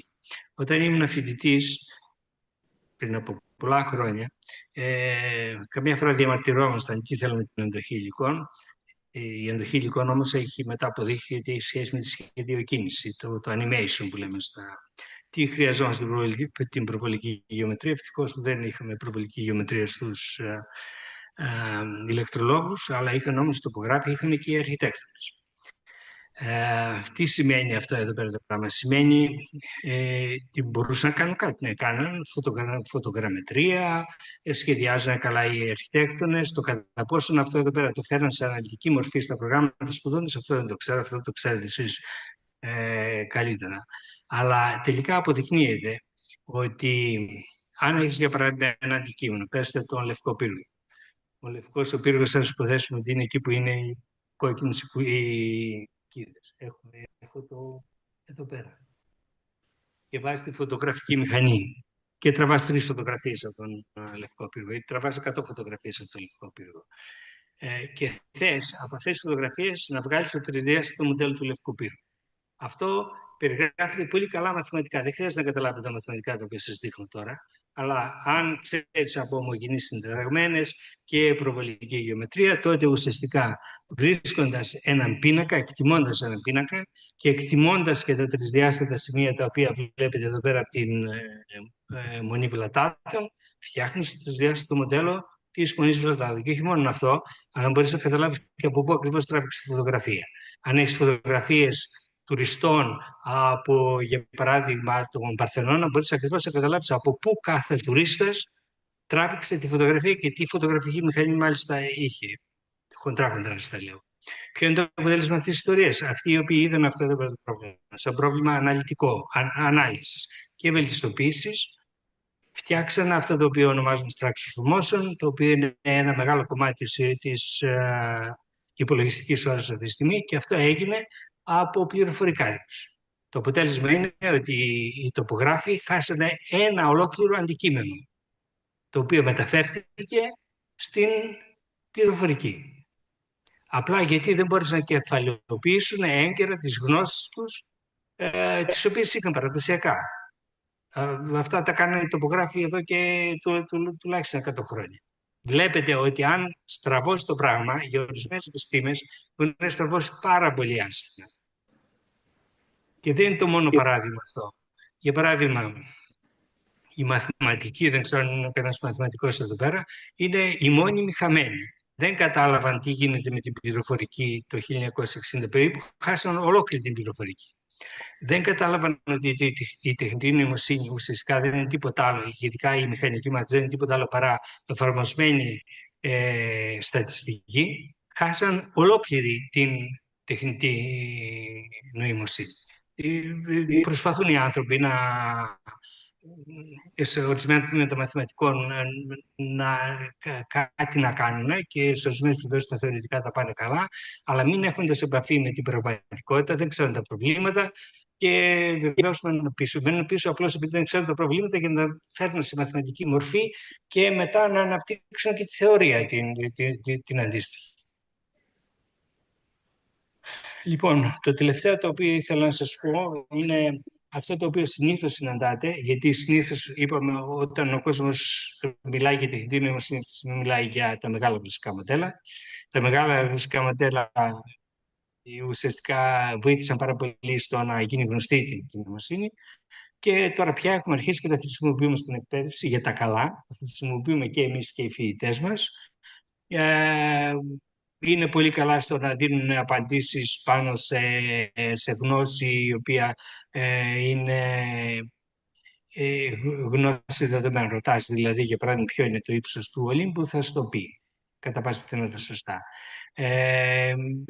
Απαντάνε σε αρκετές μαθηματικές ερωτήσεις, λύνουν προβλήματα προγραμματισμού.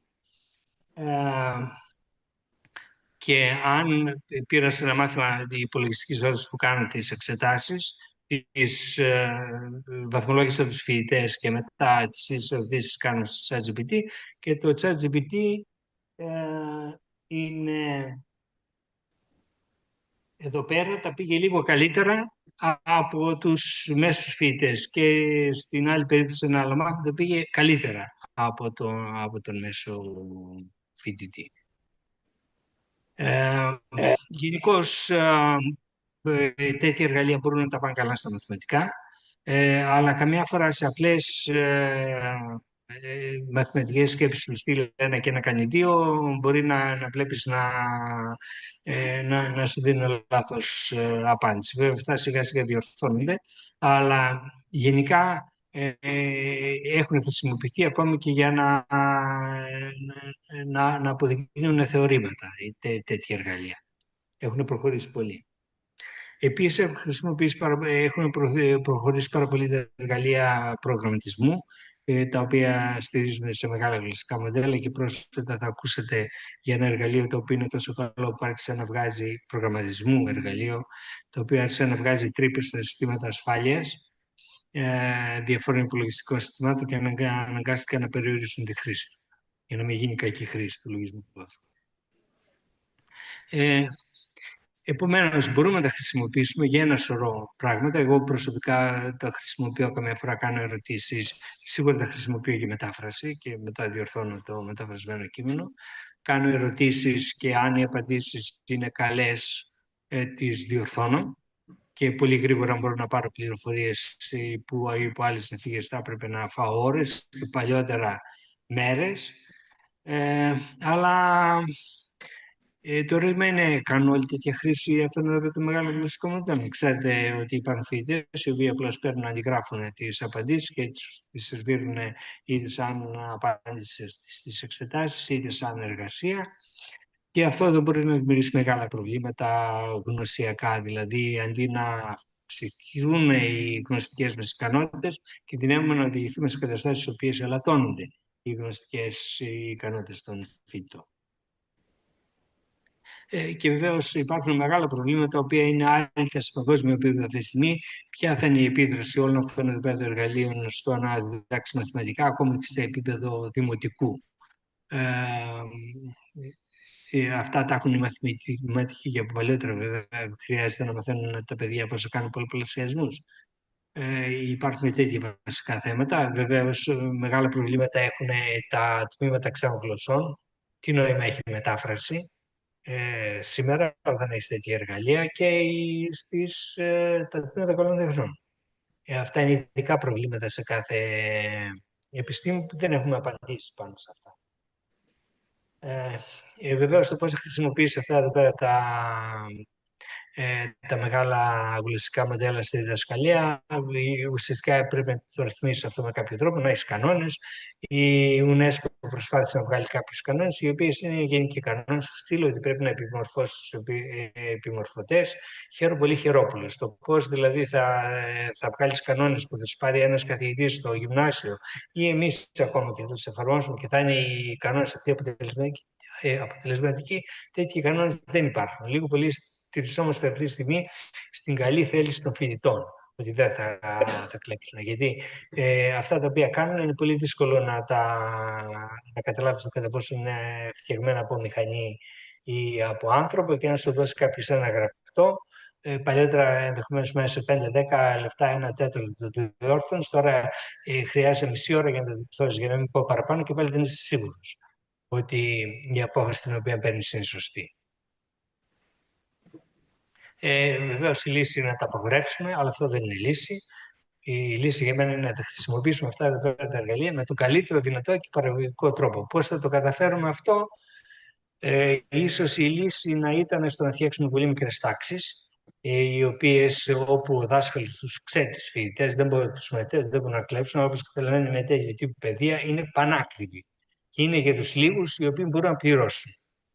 Και μετά η πλέμπα δεν βαριέσαι και ας κλέψουνε, ας τους κάνουν με φροντιστήρια με το ChatGPT στα χωριά τους και ό,τι ήθελε προκύψει. Δεν είναι δυνατόν να δουλέψει αυτό εδώ πέρα το μοντέλο, γιατί σας εξήγησα νωρίτερα ότι εμείς χρειαζόμαστε όλους τους μορφωμένους, όχι λίγους μορφωμένους. Το πώς θα γίνει αυτό εδώ πέρα το πράγμα βέβαια είναι κάτι το οποίο το εξετάζουμε. Σίγουρα τα εργαλεία αυτά τα οποία έχουμε δεν είναι εργαλεία τα οποία θέλουμε να τα χρησιμοποιήσουμε για να επιταχύνουμε ή να φθηνίνουμε το κόστος της εκπαίδευσης. Τα εργαλεία αυτά εδώ πέρα, αν θες να τα χρησιμοποιήσεις σωστά, πρέπει να τα χρησιμοποιήσεις με τέτοιο τρόπο έτσι ώστε να βελτιώνουν τη μόρφωση των ανθρώπων. Δεν είναι αλλά τόσο το κόστος της παροχής εκπαίδευσης. Και βεβαίως αρχίζουν και δημιουργούνται άλλα προβλήματα, του στείλω ότι πολλοί και στην κυβέρνηση και στο Υπουργείο Παιδείας, αλλά και στους συναδέλφους και στον κόσμο, όταν μιλάνε για τεχνητή νοημοσύνη, εννοούν ότι πάνε και τα μεγάλα βασικά μοντέλα. Δεν είναι η τεχνητή νοημοσύνη τα μεγάλα βασικά μοντέλα. Η τεχνητή νοημοσύνη είναι ένα πράγμα το οποίο είναι πολύ πιο βαθύ και σαν τέτοιο πρέπει να διδάσκεται και στα γυμνάσια και στα λύκεια και στα πανεπιστήμια σε επάλληλους κύκλους. Αν το ξεχάσεις αυτό εδώ πέρα το πράγμα και αρχίσεις να διδάσκεις την τεχνητή νοημοσύνη στα λύκεια, όπως θέλει να κάνει η κυβέρνηση, παίρνοντας εργαλεία από την OpenAI και απλώς μαθαίνοντας στους μαθητές το πώς να χειρίζονται ένα μεγάλο κλασικό μοντέλο, πώς να κάνουν ερωτήσεις, αυτό για μένα είναι η λάθος προσέγγιση στην τεχνητή νοημοσύνη. Φτιάχνει χρήστες, δεν φτιάχνει πολίτες, δεν φτιάχνει επιστήμονες. Ευτυχώς, όπως σας είπα, οι βασικές έννοιες είναι απλές, αρκεί να διδαχθούν. Ναι, αλλά το Υπουργείο Παιδείας όμως κινείται προς άλλες κατευθύνσεις αυτή τη στιγμή. Σας είπα ποιες. Εγώ νομίζω ότι σε όλα τα επίπεδα πρέπει τα μαθηματικά, η τεχνητή νοημοσύνη και η πληροφορική να διδάσκονται ενιαία, έτσι ώστε να μπορεί να βοηθάει το ένα αντικείμενο το άλλο. Για παράδειγμα, η έννοια του διενίστοντος είναι χρήσιμη στην φυσική με τις δυνάμεις, είναι χρήσιμη στην τεχνητή νοημοσύνη και στην ανάλυση δεδομένων, γιατί έτσι να παριστούμε τα αντικείμενα. Πρέπει να δώσουμε βάρος στην εκπαίδευση στην τεχνητή νοημοσύνη, αλλά όχι στην κατάρτιση στην τεχνητή νοημοσύνη. Η κατάρτιση είναι καλή για το άτομα της δικιάς τους ηλικίας ή λίγο μικρότερους, οι οποίοι θέλουν να μάθουν 5 πράγματα, να τα χρησιμοποιήσουν στη δουλειά τους. Αυτό είναι μια χαρά, αλλά δεν μπορείς να ακολουθήσεις το ίδιο μοντέλο στο γυμνάσιο, στο λύκειο και στο πανεπιστήμιο. Και βεβαίως υπάρχει ένα τεράστιο πρόβλημα αυτή τη στιγμή, γιατί βλέπουμε ότι η πανεπιστημιακή κοινότητα, ένας από τους λόγους τους οποίους υποφέρει είναι γιατί η έρευνα πήγε εμπολής σε εταιρείες, ειδικά στην τεχνητή νοημοσύνη. Προς το παρόν πήγε μόνο η έρευνα της τεχνητής νοημοσύνης στις εταιρείες. Δεν μπήκανε πολλοί, δεν θελήσαν να μπουν αυτές εδώ πέρα οι εταιρείες στην εκπαίδευση. Πιθανότατα το κάνανε γιατί είναι πολύ χορτάτες με αυτά τα κεφάλαια τα οποία βρίσκουν για την έρευνα. Το Κατά πόσο όμως θα μείνει έτσι η κατάσταση ή το κατά πόσο τους ανοίξει η όρεξη να πάρουν και την εκπαίδευση στο μέλλον και να οδηγηθούμε δηλαδή σε μοντέλα μόρφωσης τα οποία είναι εντελώς διαφορετικά από τα σημερινά, αυτό είναι κάτι το οποίο θα το δούμε. Λοιπόν, πολλά από αυτά τα πράγματα που σας έχω πει είναι η δουλειά την οποία κάνουμε στα πλαίσια της Διεθνούς Ακαδημίας Διδακτορικών Σπουδών, που επικεφαλής είναι το Αριστοτέλειο, και έχουμε 78 μέλη από όλον τον κόσμο, με 60 κορυφαία πανεπιστήμια της Ευρώπης και άλλα ερευνητικά κέντρα κτλ. Και κατά κύριο λόγο η ΑΕΔ ασχολείται είτε με παροχή εκπαίδευση ψηλού επίπεδου, μεταπτυχιακών και διδακτορικών δηλαδή μαθημάτων, είτε σε συζητήσεις σαν αυτές τις οποίες θα μπορούσαμε να κάνουμε σήμερα. Ήδη είναι 4 χρόνια που δουλεύει και προσπαθούμε να την επεκτείνουμε για άλλα 4 χρόνια. Για όλα αυτά τα οποία σας είπα, είχα γράψει στην εποχή του κορονοϊού ένα 4άτομο βιβλίο, το οποίο τα πήγε πάρα πολύ καλά και σε ορισμένα σημεία ήταν προφητικό. Για παράδειγμα, το 2021 και 2022 το Metaverse θεωρούνταν το άκρον άουτον της τεχνολογικής ανάπτυξης. Η Meta έβαλε δις στην κατεύθυνση Metaverse και τελικά πήγε άπατο. Και είχα προβλέψει γραπτά ότι θα συνέβαινε αυτό το πράγμα, απλά γιατί στηριζόταν σε λάθος κατανόηση του τρόπου που δουλεύει ο άνθρωπος και σε επίπεδο εγκεφαλικό αλλά και σε επίπεδο κοινωνικό. Δεν μπορείς να κάθεσαι σε ένα σαλόνι και ο καθένας να φοράει τα γυαλιά του και να μην βλέπετε ότι κάνουν οι άλλοι ή να βλέπει τους άλλους μέσα από γυαλιά. Τόσο απλά, αλλά ευτυχώς η Μέτα την γλίτωσε, γιατί έγκαιρα μετέφερε τα κεφάλια της στην ανάπτυξη της τεχνητής νοημοσύνης και ξεχάστηκε το Metaverse, πήγε κάπως στα αζήτητα. Έχω φέρει εδώ πέρα κάποια φυλάδια για ερευνητικά έργα και άλλες δραστηριότητες στο University μας, αν σας ενδιαφέρει. Αυτά είχα να σας πω. Ήδη ελπίζω να είμαι ακριβώς στη 1 ώρα, περίπου, λίγο παραπάνω ίσως. Λοιπόν, πολύ ωραία. Ευχαριστούμε τον ομιλητή μας και η ενημέρωση που μας έκανε ήταν πράγματι πολύτιμη και εντυπωσιακή, αλλά και τα ερωτήματα τα οποία έθεσε είναι ακόμη πιο προκλητικά. Επομένως, νομίζω ότι θα μπορούσε να γίνει μια συζήτηση, όσο φυσικά και ο χρόνος μας επιτρέπει, διότι πρέπει την αίθουσα να την παραδώσουμε, αλλά κάτι θα κάνουμε. Θέλει κάποιος από το ακροατήριο να θέσει κάποιο ερώτημα, παρατήρηση? Ο κύριος Νικήτας.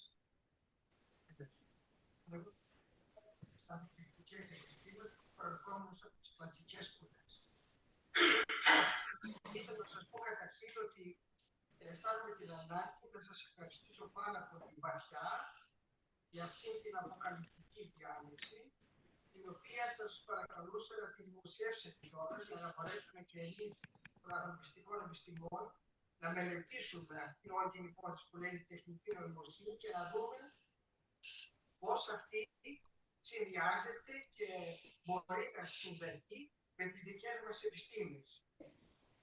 Για τις δικές μας επιστήμες τώρα εμείς γιορτάσαμε ως φιλοσοφική σχολή και τα 100 χρόνια της φιλοσοφικής σχολής. Υπήρχε πολύς προβληματισμός. Πού πάμε, πού βρισκόμαστε. Βλέπουμε μια φθήνουσα πορεία των κλασικών, ας πούμε, της κλασικής διδασκαλίας των κλασικών επιστημών και διαρωτόμαστε, είμαστε εκτός του χρόνου, τι ακριβώς γίνεται. Έχουμε λοιπόν εμείς την ανάγκη της τεχνικής νοημοσύνης και πού. Η γλωσσολογία το καταλαβαίνει. Το χρειάζεται, είναι μαθηματική κατά κάποιο τρόπο. Έχει μαθηματικές τάσεις, αλλά οι κλασικές σπουδές, που είναι η μελέτη των αρχαίων κειμένων, Ελλήνων και Ρωμαίων, χρειάζονται την νοημοσύνη πιθανόν για τη μελέτη της γλώσσας, του ύφους, του συγγραφέων. Πού αλλού θα μας ήταν χρήσιμη? Αυτό το ένα ερώτημα. Το άλλο είναι αντίστροφα, η τεχνητή νοημοσύνη χρειάζεται στις ανθρωπιστικές σπουδές? Καταλαβαίνω ότι εσείς είπατε ναι, χρειάζεται. διότι πρέπει να έχει και το στήριγμα της φιλοσοφίας, της διδασκαλίας των αρχαίων συγγραφέων για τη στήριξη της ορθής πορείας χρήσης των δεδομένων τεχνικής νοημοσύνης, η οποία είναι αφαιθή. Εδώ. Εγώ δεν είχα πάρα πολλά ερωτήματα. Ας τα πάρουμε λίγα-λίγα. Μπροστά σε ένα αδιέξοδο απορριών. Αλλά, εν πάση περιπτώσει, πέστε μας αν θέλετε. Λοιπόν, ας ξεκινήσουμε από το τελευταίο, το τι θα μπορούσε να πάρει η τεχνητή νοημοσύνη από εσάς. Αν θεωρήσουμε ότι τα πάντα είναι γλώσσα και η γλώσσα περιέχει τα πάντα, ουσιαστικά όλο αυτό το οποίο εμείς κάνουμε θα μπορούσε να ονομάζεται εφαρμοσμένη φιλολογία, να ονομάζεται εφαρμοσμένη γλωσσολογία, να ονομάζεται όπως το θέλετε. Αλλά Πολύ στήριξη γύρω-γύρω. κάποιος μιλάει. Και στη Δήλο τι έχει. Πούτσας, δεν έχεις δει. Στη Δήλο. Δεν είδα στη Δήλο. Τι λες καλέ. Δεν έχεις πάει στη Δήλο. Ο κύριος Καργόπουλος ίσως να κλείσει το μικρόφωνο του γιατί ακούγεται.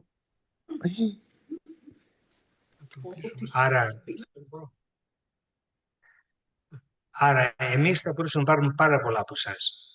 Και εσείς να είστε οι πρώτοι του χωριού αυτή τη στιγμή.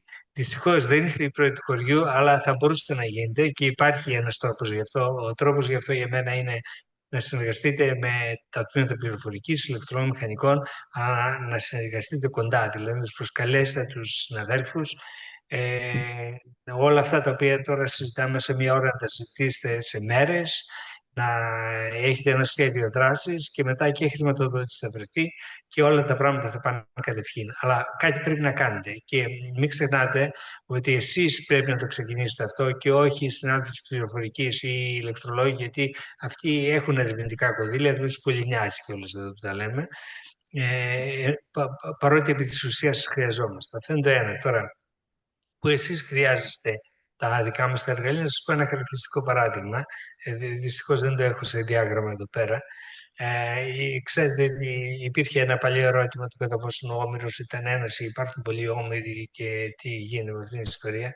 Αν κάνεις ανάλυση των ομηρικών κειμένων και τα βάλεις σε ένα διδιάστατο γράφημα, θα δεις και κάνεις και ανάλυση των κειμένων του Ηροδότου, τότε όλα τα κείμενα του Ηροδότου μαζεύονται σε ένα σημείο σχεδόν. Άρα σημαίνει ότι ήταν ένας ο Ηρόδοτος και τα κείμενα τα έγραψε και με το ίδιο στυλ μάλιστα. Αν δεις τα κείμενα, τα κομμάτια της Ηλιάδας και της Οδύσσειας, θα δεις ότι αυτά εδώ χωρίζονται σε δύο ομάδες και κάθε μία από αυτές τις ομάδες είναι απλωμένη. Άρα θα μπορούσε να πει κανείς ότι ίσως να υπήρχαν δύο όμηροι, ίσως να υπήρχαν και πολλοί όμηροι. Πάντως είναι λίγο δύσκολο να ήταν ένας.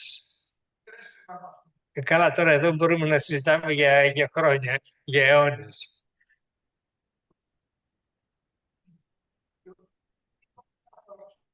Και κακό και καταγράφηση.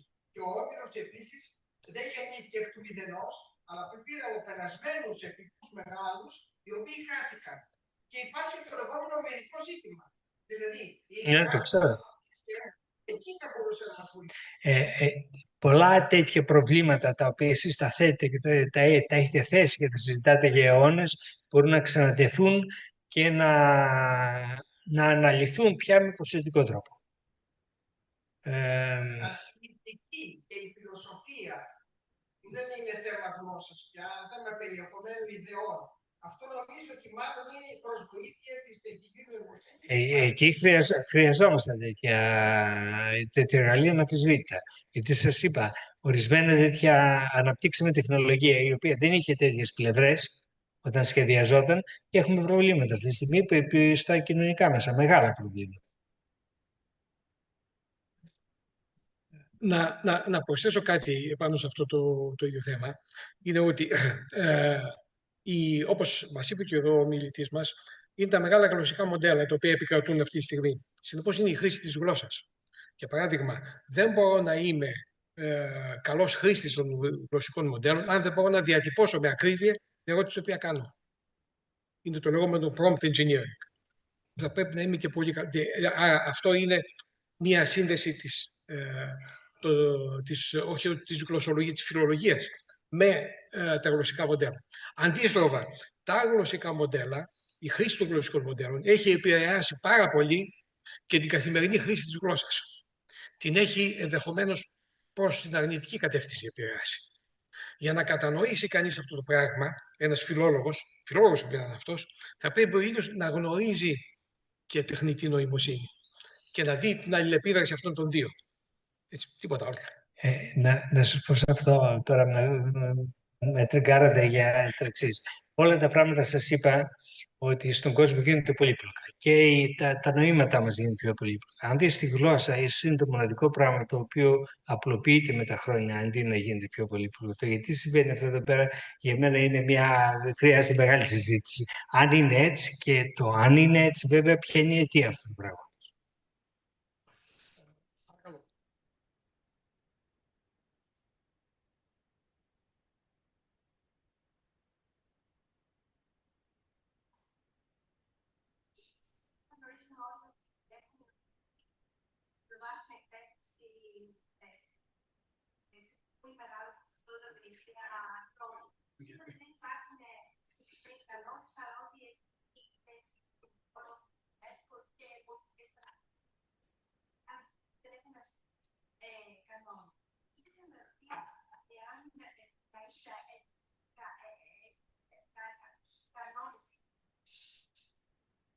Πέστε την ερώτηση τουλάχιστον για να την ακούσω. Να ξαναπώ την ερώτηση. Ναι.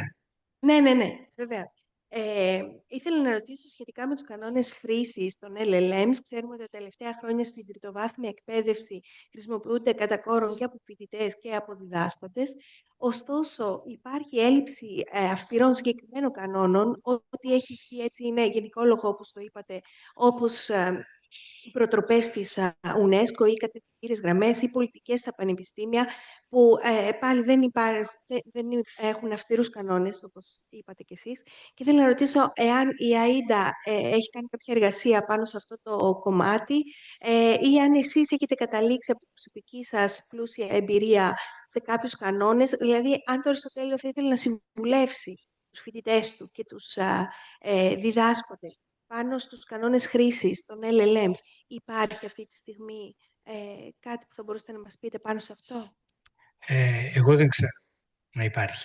Αυτό όμως δεν σημαίνει ότι δεν γίνονται προσπάθειες. Σε όλο τον κόσμο, σε όλα τα πανεπιστήμια έχουν το ίδιο πρόβλημα και όλοι προσπαθούν να βρουν λύσεις. Αλλά δεν ξέρω ένα σύστημα κανόνων που να είναι ολοκληρωμένο και να είναι και παραγωγικό. Αυτό εδώ πέρα πιο πολύ είναι αντικείμενο των συναδέλφων της παιδαγωγικής, παρά δικό μας αντικείμενο, και θα έπρεπε να γίνει μια καλή συνεργασία ανάμεσα σε αυτούς, με πρώτα αυτούς και μετά εμάς. Σε κάποιο πανεπιστήμιο αυτό γίνεται, εδώ σε εμάς δεν έχει γίνει ακόμα.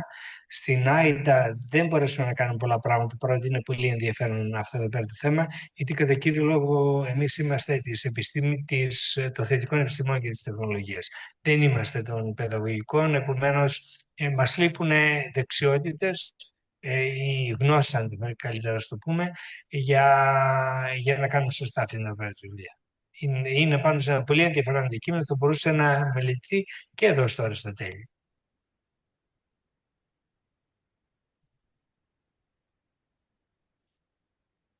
Το μικρόφωνο... Ευχαριστώ. Σας παρακολουθώ όλα αυτά τα χρόνια και τα θέματα που προσπαθείτε να βάλετε γενικότερα και λίγο πιο κοντά το μικρόφωνο. Και ειδικότερα στο πανεπιστήμιο όμως, στο οποίο βαδίζει εντελώς λάθος κατεύθυνση, κατά τη γνώμη μου. Μας έπιασε τώρα ξαφνικά η αγορά και η επιχείρηση, ενώ εδώ έχουμε μια επανάσταση, όπως είπατε, που έχει να κάνει με όλους τους τομείς της ζωής μας. Πάνω απ' όλα με αυτό που ονομάζουμε βασικές αξίες ανθρώπινες, ατομικές, ελευθερία, δημοκρατία, όλα αυτά, ισότητα, όλα αυτά παγωνίστηκαν. Ένα πράγμα πολύ πρακτικό που είχα αρχίσει να το διαπιστώνω τα τελευταία χρόνια της καριέρας μου είναι η μεγάλη απόσταση πια που έχουμε διδάσκοντες και διδασκόμενοι όσον αφορά δεξιότητες, να το πούμε με την κοινή, την σύγχρονη λέξη. Δηλαδή, είτε μιλάμε για δασκάλους, είτε μιλάμε για δευτεροβάθμια εκπαίδευση, είτε για τριτοβάθμια, τα άτομα τα οποία έρχονται να διδάξουν ηλικιακά έχουν μεγάλη απόσταση κάθε φορά από τους αντίστοιχους διδασκόμενους. Δηλαδή, πώς είναι δυνατόν ο σαραντάρης που φτάνει να διοριστεί στη δευτεροβάθμια εκπαίδευση να μπορέσει να πιάσει όλα αυτή την καινούργια γνώση και την καινούργια τεχνολογία και να την ενσωματώσει στη διδασκαλία του και στην επικοινωνία του με τα παιδιά. Δηλαδή, το θεωρώ πάρα πολύ δύσκολο. Το ίδιο συμβαίνει και με τους φοιτητές. Έχουμε πολύ μικρότερη ικανότητα απορρόφησης και κατανόησης όλων αυτών των δυνατοτήτων, ενώ οι φοιτητές μας που μπορεί να έχουν σε άλλα αδυναμίες, σε αυτά τα θέματα είναι πολύ πιο ικανοί. Εγώ δεν μπορούσα να δώσω εργασίες πια στα παιδιά, δεν είχε νόημα.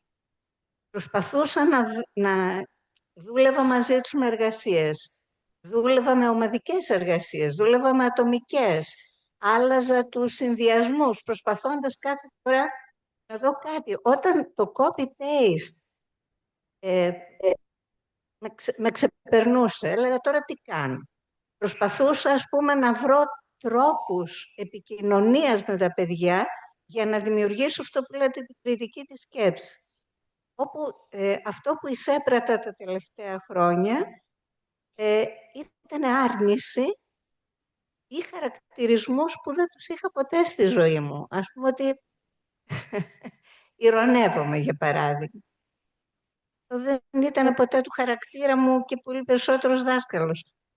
Δηλαδή έβλεπα ότι αυτή η απόσταση, διαφορετικός τρόπος σκέψης και μια άρνηση στη δυσκολία, δηλαδή στο να κτίσουμε σιγά σιγά κάτι που δεν έχει σωστό λάθος, αλλά αναζήτηση της μεθοδολογίας. Αυτό πραγματικά πώς μπορείτε, όσοι έχετε αυτή τη γνώση, να βοηθήσετε αυτόν τον κόσμο, γιατί βλέπω, ας πούμε, στο τμήμα μου, για παράδειγμα, αρχίζουν και ανοίγουν τέτοιες θέσεις. Μελών δε. Είναι αυτό μια λύση? Εγώ δεν το θεωρώ λύση. Να αρχίσουμε να μαζεύουμε από ένα πληροφορικάριο από εδώ, από εκεί, από κάθε τμήμα, θα βοηθήσει? Ή θα έπρεπε να γίνει, δηλαδή είπατε μια λέξη, πανεπιστήμονες, δηλαδή σαν να πρέπει αυτή η έννοια να αποκτήσει περιεχόμενο. Σε πολλά είπα. Το πιάσαμε πολλά θέματα. Με τρώει αυτό το θέμα πολλά χρόνια. Κοιτάξτε, ας πάρουμε, ας πούμε, τη δικιά μας τη γενιά και τους λίγο νεότερους συναδέλφους, τη λέτε, ας πούμε, 50+. Τι συμβαίνει με αυτούς εδώ πέρα τους συναδέλφους? Γενικώς, εγώ νομίζω, σε αντίθεση με το ότι πιστεύαμε παλαιότερα, ότι πήραμε μια αρκετά καλή εκπαίδευση, ιδιαίτερα σε κλασικά θέματα. Την εποχή μου οι ύλοι στις εισαγωγικές, στη φυσική, χημεία, μαθηματικά, στην πραγματικότητα ήταν άγνωστοι. Επομένως, όποιοι προσπαθούσαν, αναγκαστικά έπρεπε να αναπτύξουν μια κριτική σκέψη. Επομένως, είμαστε άτομα τα οποία ήμασταν τυχεροί από αυτήν εδώ πέρα την άποψη. Υπήρξαν όμως στο ενδιάμεσο ορισμένα άλλα πράγματα τα οποία μας χαρακτήρισαν. Όντας, ας πούμε, της γενιάς του Πολυτεχνείου λίγο πολύ, απλωθήκαμε πάρα πολύ, δεν εμβαθύναμε πάντα όσο χρειαζόταν, μείναμε λίγο στο επιφανειακό. Αυτό επίσης νομίζω μας χαρακτηρίζει. Και φτάσαμε τώρα σήμερα που πρέπει να χειριστούμε όλα αυτά εδώ πέρα τα εργαλεία. Θεωρητικά έχουμε τις βάσεις για να το κάνουμε, αλλά δεν είναι εύκολο. Πρέπει κάποιος να κάνει πολύ σοβαρή προσπάθεια για να καταλάβει αυτές τις τεχνολογίες, καθίσει να διαβάσει πράγματα βασικά σαν αυτά τα οποία σας έδειξα με τα μαθηματικά. Υπάρχουν αρκετοί από εμάς που είναι λίγο τεμπέληδες, λίγο φοβούνται, δεν τολμούν να κάνουν την κατάλληλη επένδυση γνώση. Εφόσον δεν το κάνεις αυτό το πράγμα και πας με τις παλιές γνώσεις, επίσης αυτό δεν είναι εύκολο. Γιατί ακόμη και για τους δικούς μας τους απόφοιτους πληροφορικής, όσοι τελειώσαν 10 χρόνια πριν και νωρίτερα, δεν ξέρουν αυτά εδώ πέρα τα αντικείμενα, γιατί εντωμεταξύ παλιά δεν διδάχθηκαν τίποτα στη τεχνητή νοημοσύνη, διδάχθηκαν ένα μάθημα στη συμβολική τεχνητή νοημοσύνη, η οποία είναι πεθαμένη, άρα ουσιαστικά είναι εξίσου σε εισαγωγικά άσχετη με τους υπόλοιπους. Όσοι από αυτούς δεν είναι διατεθειμένοι, δεν καταβάλουν προσπάθεια να επανεκπαιδευτούν, έρχονται τώρα σε επαφή με ένα ακροατήριο, το οποίο το ακροατήριο έχει άλλα χαρακτηριστικά. Τα χαρακτηριστικά είναι ότι δεν τους κάνουν και την καλύτερη δυνατή εκπαίδευση στο γυμνάσιο και στο λύκειο, δεν έχουν δυνατότητες εμβάθυνσης, έχουν όμως τεχνογνωσία να χειριστούν πράγματα. Και ποια είναι η απλή λύση σε αυτή την περίπτωση? Η απλή λύση είναι να μένουν στον αφρό, να χειρίζονται πολύ καλά τα κοινωνικά μέσα, τους υπολογιστές κτλ. Να μην μπορούν ή να μην θέλουν να εμβαθύνουν.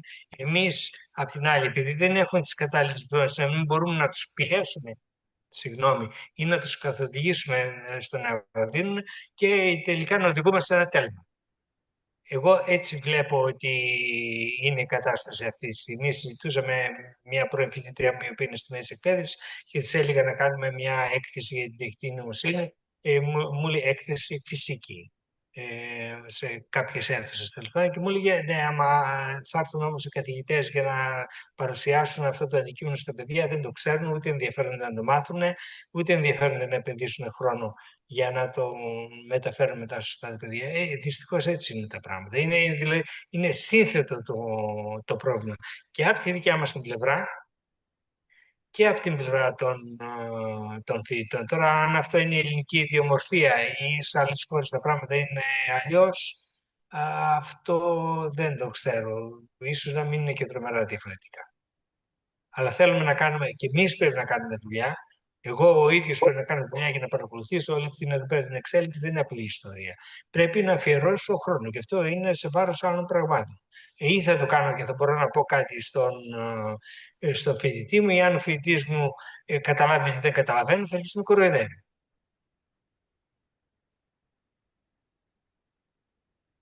Ναι, καλησπέρα σας. Σωτήρης Σωτηρόπουλος από το Χημικό Τμήμα. Καταρχήν να σας ευχαριστήσω και εγώ για μια εξαιρετική και πολύ πυκνή παρουσίαση. Ήθελα να μας πείτε τη δική σας άποψη για αυτό που τουλάχιστον για κάποιον αδαή είναι επί της αρχής ανέφικτο, ίσως και απευθέω, την τεχνητή νοημοσύνη και την ενσυναίσθηση, δηλαδή το AI and empathy. Βλέπετε ότι αυτό έχει μέλλον και αν είναι κάτι εφικτό, μοιράζεστε ή διαφοροποιήσετε από την άποψη ότι είναι το τέλος του ανθρώπινου είδους όπως το γνωρίζουμε? Αν η AI and empathy δεν είναι απλά μια φούσκα και είναι κάτι πραγματοποιήσιμο? Ευχαριστώ. Κοιτάξτε να σας πω, σήμερα έχει ένα τέτοιο άρθρο λίγο πολύ για αυτά εδώ πέρα τα πράγματα που λέτε, τα νέα, έτυχε να το διαβάσω, δεν το διάβασα ολόκληρο αναλυτικά, αλλά προσπαθούσε ο αρθρογράφος εκεί πέρα, ο οποίος μάλιστα είναι από το τμήμα των ΜΜΕ του ΕΚΠΑ, προσπαθούσε να βάλει τα πράγματα σε κάποια τάξη και δεν μπορούσε να τα βάλει καλά σε τάξη. Δεν μπορούσε αυτή είναι μια χαρακτηριστική περίπτωση. Προσπαθούσε ο άνθρωπος, τον έβλεπες, αλλά με το να μην καταλαβαίνει, είναι ΜΜΕ ο άνθρωπος, δεν είναι της πληροφορικής. Με το να μην καταλαβαίνει πώς δουλεύουν τα κλασικά μοντέλα, δεν μπορούσε να το θέσει το θέμα σωστά. Άμα δεν μπορείς να το θέσεις το θέμα σωστά και δεν μπορείς να το καταλάβεις εσύ ο ίδιος, μετά θα δυσκολευτείς και να το αναλύσεις και στους φοιτητές, θα δυσκολευτείς και να κάνεις και τις σωστές προτάσεις. Τώρα, για να δούμε το πρόβλημα αυτό κατά αυτό. Ουσιαστικά τι έχουμε τον άνθρωπο και έχουμε τη μηχανή. Κανονικά η μηχανή δεν σχεδιάστηκε να έχει ενσυναίσθηση, δεν σχεδιάστηκε να έχει συναισθήματα, σχεδιάστηκε να μαθαίνει τη σειρά των λέξεων. Αλλά όταν αυτό γίνεται σε μαζική κλίμακα και εκπαιδευτεί σε δράση των κωδεδομένων, μετά αρχίζει και δίνει απαντήσεις οι οποίες δημιουργούν στον άνθρωπο ο οποίος επικοινωνεί με το μηχάνημα και ειδικά σε εκείνους οι οποίοι δεν καταλαβαίνουν και πολλά από τεχνολογία, αρχίζει να νομίζει ο άνθρωπος, ο χρήστης, ότι οι μηχανές αυτές και έξυπνες είναι και έχουν συναίσθηση. Αυτό εδώ πέρα είναι κάτι το οποίο είναι τρομακτικό άμα καθίσεις και το σκεφτείς και επικίνδυνο. Γιατί έχουμε μια μηχανή η οποία δεν έχει αυτά εδώ πέρα τα πράγματα. Θα σας εξηγήσω το τι έχει, αλλά ο άνθρωπος νομίζει ότι τα έχει. Και αυτό αρχίζει Απ' την άλλη, το περίεργο της ιστορίας είναι το εξής. Έχουμε ανθρώπινη νοημοσύνη στο χρήστη και ας το πούμε μηχανική νοημοσύνη στην μηχανή, που είναι δύο πράγματα τα οποία είναι διαφορετικά. Το ένα τρέχει στον εγκέφαλο, μπορείς να πεις, το άλλο τρέχει στην μηχανή, εντάξει. Το γεγονός ότι αυτά εδώ πέρα αλληλεπιδρούν με τέτοιο τρόπο και μάλιστα έντονο τρόπο, σημαίνει ότι αυτές εδώ οι δύο τύπου νοημοσύνες δεν είναι και δραστικά διαφορετικές, αλλιώς δεν θα μιλούσαν. Τώρα τι γίνεται από την πλευρά το τι γίνεται από την πλευρά του ανθρώπου, το είπαμε, και αυτό εδώ πέρα σε ορισμένες περιπτώσεις μπορεί να έχει θετικά αποτελέσματα. Αν δεν μπορείς δηλαδή να δεχτείς ψυχολογική βοήθεια σε μια περίπτωση ενός μαζικού γεγονότος μαζικής καταστροφής και δεχτείς από μια μηχανή, δεν χάθηκε ο κόσμος, δεν μπορείς να κάνεις και τίποτα άλλο. Αλλά αν απ' την άλλη προσδεθείς σε μια τέτοια μηχανή και την λες ότι εγώ θέλω να σε παντρευτώ γιατί γίνονται και αυτά, τότε βέβαια σημαίνει ότι βρισκόμαστε μπροστά σε ένα καινούργιο κοινωνικό φαινόμενο, το οποίο πρέπει να το μελετήσουμε. Γιατί έχει αρχίσει να γίνεται σε μαζική κλίμακα τώρα αυτό. Τώρα, βλέπουμε επομένως ότι έχουμε και καλά πράγματα αλλά και παρατράγματα από την πλευρά της ανθρώπινης συναισθηματικής νοημοσύνης. Τώρα τι γίνεται από την πλευρά των μηχανών. Από την πλευρά των μηχανών, εκείνο το οποίο μπορεί να γίνει, μπορεί να κάνει μια μηχανή αυτή τη στιγμή είναι το εξής. Μπορεί να καταλάβει συναισθήματα, να καταλάβει, όχι με την έννοια που καταλαβαίνει ο άνθρωπος, να περιγράψει, να αναπαραστήσει συναισθήματα με το δικό της τρόπο. Δηλαδή όταν βλέπει ανθρώπους οι οποίοι χαμογελάνε, να καταλαβαίνει ότι αυτός εδώ πέρα ο άνθρωπος χαμογελάει, ενώ ένα αυτιστικό άτομο ενδεχομένως δεν μπορεί να καταλάβει. Μπορεί να καταλάβει πολύ καλά εκφράσεις του προσώπου, μπορεί να καταλάβει προσωδία, μπορεί να καταλάβει τη γλώσσα του σώματος. Αυτό μπορεί να το κάνει. Ο τρόπος μετά με τον οποίο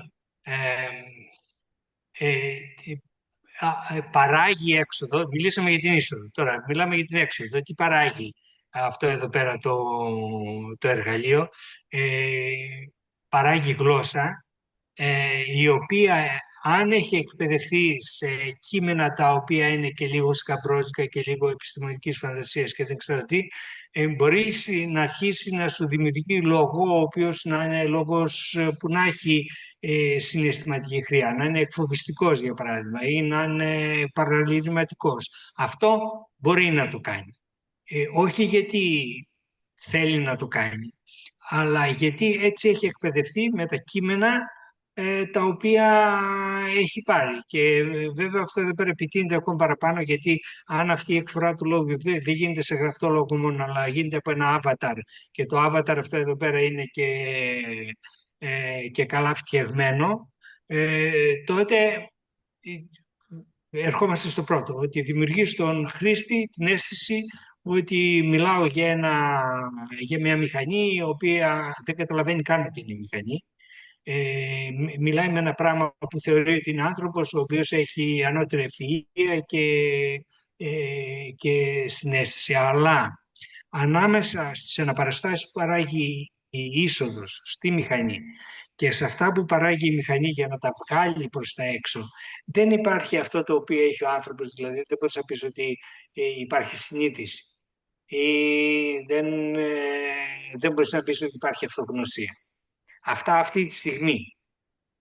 Γιατί απ' την άλλη έχουμε και το εξής περίεργο φαινόμενο. Έχει προχωρήσει πάρα πολύ η τεχνητή νοημοσύνη, αλλά οι νευροεπιστήμες δεν έχουν προχωρήσει αρκετά. Η μελέτη της συνείδησης σαν επιστημονικού αντικειμένου. Μελετής, τι είναι η συνείδηση, πότε χάνει τη συνείδηση. Στην περίπτωση, για παράδειγμα, εξωτερικών τραυματισμών ή όταν πάρεις κάποια φάρμακα. Έχουν μελετηθεί κάποια τέτοια επιμέρους και δεν έχουμε εικόνα, δεν ξέρουμε πού εδράζεται η συνείδηση στον ανθρώπινο εγκέφαλο. Αν εδράζεται, γιατί μπορεί να υπάρχουν και συνάδελφοι εδώ πέρα και οι οποίοι να πιστεύουν σε άλλα πράγματα, να πιστεύουν στην ψυχή, να πιστεύουν στο Θεό, και αυτό είναι κάτι το οποίο είναι σεβαστό, είναι άλλη κατεύθυνση σκέψης όμως. Αν θεωρείς ότι είσαι ηλιστής και ότι αυτά εδράζονται κάπου στον εγκέφαλο, το πού ακριβώς και το πώς εδράζεται στον εγκέφαλο η συνείδηση, αυτό είναι κάτι το οποίο δεν το ξέρουμε. Το ίδιο ισχύει την νοημοσύνη εμπολής, την ανθρώπινη νοημοσύνη.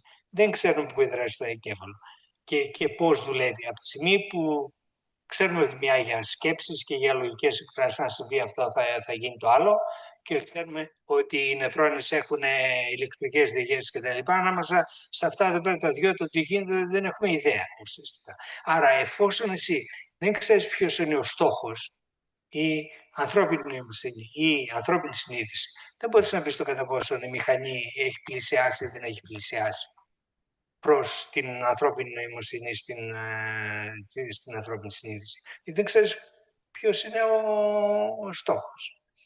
Ίσως υπό ορισμένες συνθήκες, αν θεωρήσουμε ότι η νοημοσύνη είναι με γενική ιδιότητα της ύλης, αυτό χρειάζεται μια πολύ μεγάλη συζήτηση, δεν είναι απλό θέμα. Αν θεωρήσουμε ότι είναι έτσι τα πράγματα και αν θεωρήσουμε ότι θα μπορούσαμε να βρούμε κοινούς νόμους, τουλάχιστον γενικούς νόμους, ανάμεσα στην ανθρώπινη και στην μηχανική την νοημοσύνη, και υπάρχουν τέτοιες ενδείξεις, τότε μελετώντας την τεχνητή νοημοσύνη, αφού την καταλάβουμε καλά, που δεν την καταλαβαίνουμε το μεγάλο φυσικά μοντέλο, δεν τα καταλαβαίνουμε ακόμα καλά, αφού τα καταλάβουμε καλά, υπάρχει πιθανότητα να γυρίσουμε πίσω στην ανθρώπινη νοημοσύνη και να προσπαθήσουμε να καταλάβουμε κατά αναλογία το πώς δουλεύει η ανθρώπινη συνείδηση και το πώς δουλεύει η ανθρώπινη συλλογιστική και το ανθρώπινο συναίσθημα. Υπάρχει ελπίδα. Όπως καταλαβαίνεις, είμαστε στην αρχή όλων αυτών εδώ πέρα των πραγμάτων. Η τεχνητή νοημοσύνη προχωράει γρήγορα, οι νευροεπιστήμονες δυστυχώς δεν προχωράνε. Αυτά τα λένε και οι νευροεπιστήμονες, δεν προχωράμε αρκετά γρήγορα. Δεν έχουν θεωρία οι άνθρωποι, έχουν μηχανήματα, βάζουν τον άνθρωπο στο fMRI, βγάζουν ποιες περιοχές του εγκεφάλου διεγείρονται, αλλά θεωρία για να ερμηνεύσεις αυτά τα οποία παρατηρούν δεν έχουν. Τώρα δεν ξέρω αν σας φώτισα, αλλά αυτά εδώ πέρα το ένα δέκατο από αυτά τα οποία συζητάμε θα μπορούσε να ήταν αντικείμενο φωτιστής.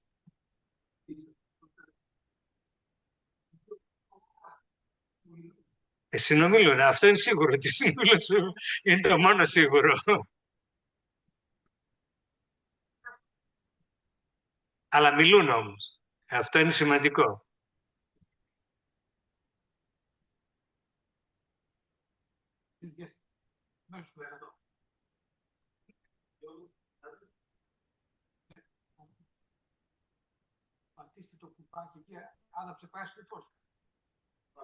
Ναι, Γιώργος Υψηλάτης από το τμήμα Ιταλικής. Είχαμε την ευκαιρία να διαφωνήσουμε στο παρελθόν σε εκείνο το περιβόητο πρόγραμμα εκπαίδευση από απόσταση, το πρώτο που έγινε. Οπότε έχουμε την ευκαιρία να τα ξαναπούμε μετά από πολλά χρόνια. Χαίρομαι πολύ που σας βλέπω. Ήθελα να πω το εξής. Προτείνατε τη δημιουργία μημάτων για να θεραπεύσει η τεχνητή νοημοσύνη και να προχωρήσει αυτού του είδους η σκέψη. Οι περισσότεροι, ακόμη και αν αυτό το αποφασίζει κάποια στιγμή να το κάνει το Πανεπιστήμιο, νομίζω οι περισσότεροι από εμάς δεν θα προλάβουν να το δουν σε αυτή την αίθουσα. Θα την πρότεινα εδώ τη δημιουργία προγράμματος σπουδών. Κοινών προγραμμάτων σπουδών ανάμεσα στα τμήματα. Αυτό μπορεί να γίνει και σχετικά σύντομα. Μόνο που σε αυτή την περίπτωση είδα ότι στη δική σας την πρόταση η σχέση δεν είναι αμφίδρομη. Είναι από το τμήμα της πληροφορικής προς τα τμήματα των ανθρωπιστικών σπουδών. Εγώ προέρχομαι από την ξενόγλωση διδασκαλία. Ίσως θα πρέπει να είναι η σχέση αμφίδρομη. Διότι όσα έχουμε να μάθουμε εμείς από την πληροφορική, αλλά τόσα έχουν να μάθει η πληροφορική από εμάς. Και ξέρετε γιατί το λέω αυτό? Γιατί τα πρώτα προγράμματα που έγιναν για διδασκαλία ξένων γλωσσών είναι κυρίως από πληροφορικάριους. Τα αποτελέσματα μεθοδολογικά ήταν θλιβερά. Είχαμε δηλαδή υπερσύγχρονη τεχνολογία τότε, η οποία όμως είχε ένα σχεδιασμό που ήταν εντελώς παλαιομοδίτικο σε σχέση με τις μεθόδους διδασκαλίας. Έτσι είχαμε σύγχρονη τεχνολογία με παλιά μέθοδο. Επομένως, νομίζω ότι και εμείς έχουμε κάτι να προσφέρουμε. Ίσως τα κοινά προγράμματα σπουδών να μπορούν να γίνουν πιο γρήγορα και να έχουν καλύτερα αποτελέσματα, γιατί σίγουρα έχουμε να μάθουμε ένας από τον άλλο. Αυτό πώς θα το εντάσσατε εσείς στο δικό σας το πρόγραμμα, στο πούμε, συνεργασίας? Κοιτάξτε, ό,τι γίνει προς την κατεύθυνση της συνεργασίας των δύο κόσμων είναι καλό. Το ερώτημα είναι τι από αυτά είναι πιο παραγωγικό και λιγότερο παραγωγικό. Εγώ καταλαβαίνω ότι να κάνεις τμήματα ξέρω και ονόμασέ το όπως θες, ψηφιακών ανθρωπιστικών επιστημών στις φιλοσοφικές σχολές να είναι σχετικά χρονοβόρο και δύσκολο. Και ότι το να φτιάξεις προγράμματα σπουδών ενδεχομένως μαζί με άλλα τμήματα να ακούγεται πιο εύκολο. Ίσως να ακούγεται πιο εύκολα. Δεν είναι ντε και καλά πιο εύκολο, ούτε ντε και καλά πιο παραγωγικό. Γιατί τι σκασίλα έχει ο συνάδελφος των ηλεκτρολόγων μηχανικών ή ο συνάδελφος της πληροφορικής να έρθει να διδάξει ένα τέτοιο τμήμα, αφού έχει αρκετή χρηματοδότηση, έχει τα δικά του τα προβλήματα, έχει τα δικά του τα ερευνητικά κονδύλια, δεν έχει κίνητρο να το κάνει αυτά τα πράγματα. Ενώ αν φτιάξετε μια μονάδα, ονομάστε την πρόγραμμα σπουδών, ονομάστε όπως θέλετε, αλλά αν τους έχετε τέτοιους ανθρώπους μέσα στη φιλοσοφική, να είναι κομμάτι σας και να συνεργαστείτε με αυτούς, εγώ θα θεωρούσα ότι αυτό στην αρχή είναι πιο δύσκολο, αλλά αργότερα θα είναι πιο παραγωγικό. Όλα αυτά συζητιούνται βέβαια, όπως καταλαβαίνετε. Τώρα ποιος έχει να πάρει πιο πολλά, από ποιον, αυτό που έχετε πει είναι σωστό. Μόνο οι τεχνολόγοι όταν κάνουν πράγματα δεν τα κάνουν καλά, δεν τα κάνουν χρηστικά, αν το θέλετε. Ίσως μόνο μια μικρή... ίσως θα πρέπει να σκεφτούμε να μην μετακινούνται οι διδάσκοντες, αλλά να μετακινούνται οι φοιτητές. Δηλαδή οι φοιτητές να επιλέγουν κάποια μαθήματα από το τμήμα της πληροφορικής και να πηγαίνουν να μετακινούνται και να παρακολουθούν και εκείνοι. Αυτό είναι μια χαρά ιδέα, μακάρι να γίνει. Αλλά πρέπει να ξέρουν αυτοί οι οποίοι θα πάνε στο άλλο το τμήμα, οι δικοί μας οι οποίοι θα έρθουν να πάρουν ένα μάθημα ηθικής, για παράδειγμα σε εσάς, ή οι δικοί σας οι οποίοι θα έρθουν να πάρουν μαθήματα μαθηματικών πληροφορικής σε εμάς, ότι θα υποφέρουν στην αρχή. Γιατί δεν γίνεται και διαφορετικά. Είναι άλλος τρόπος σκέψης. Θα πρέπει με κάποιο τρόπο να υποχρεωθούν. Άμα τους υποχρεώσετε να πάρουν 2-3 μαθήματα υποχρεωτικά, είτε από το μαθηματικό είτε από την πληροφορική, και μετά έχετε και 1-2 μαθήματα ειδικότερα τεχνικής νοημοσύνης για χρήση σε εσάς, θα υποχρεωθούν. Το ερώτημα βέβαια είναι ότι πόσο θα τους υποχρεώσει, γιατί αν υπάρχει ένα ποσοστό αυτών οι οποίοι δεν υπάρχει πιθανότητα να ανταποκριθούν κατά τα όσα σας είπα, πρέπει να ξέρουμε και τι κάνουν. Δεν πρέπει να βάζει υποχρεωτικά πράγματα τα οποία να είναι αδύνατα. Και ούτε καν αυτό δεν ξέρουμε, το κατά πόσο είναι δυνατό ή αδύνατο.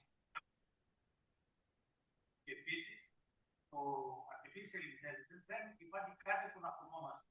Δηλαδή, οι φοιτητές να μην αντιγράφουν. Είναι πολύ απλό. Υπάρχουν συνέχεια θέματα, λέω χρησιμοποιήσετε.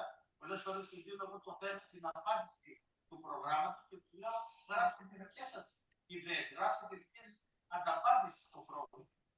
Δηλαδή, υπάρχουν τρόποι να χρησιμοποιήσουμε.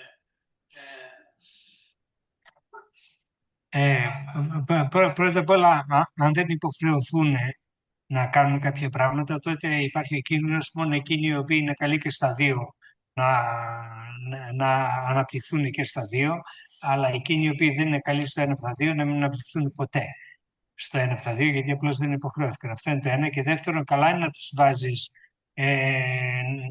κάνει αυτό και να γίνεται συζήτηση μετά. Για να μπορέσουμε να αντιμετωπίσουμε την Τουρκία. Εκείνοι οι οποίοι είναι αξιοπρεπείς σαν φοιτητές θα είναι τίμοι και θα κάνουν τη δουλειά σωστά. Βεβαίως, αν αυτό γίνεται σε περιβάλλον εξετάσεων, υπάρχουν και εκείνοι οι οποίοι δεν είναι και τόσο τίμοι και το πρόβλημα είναι πώς τους χειριστείς αυτούς. Δεν μπορείς να στηρίζεσαι μόνο στην καλή του την προαίρεση.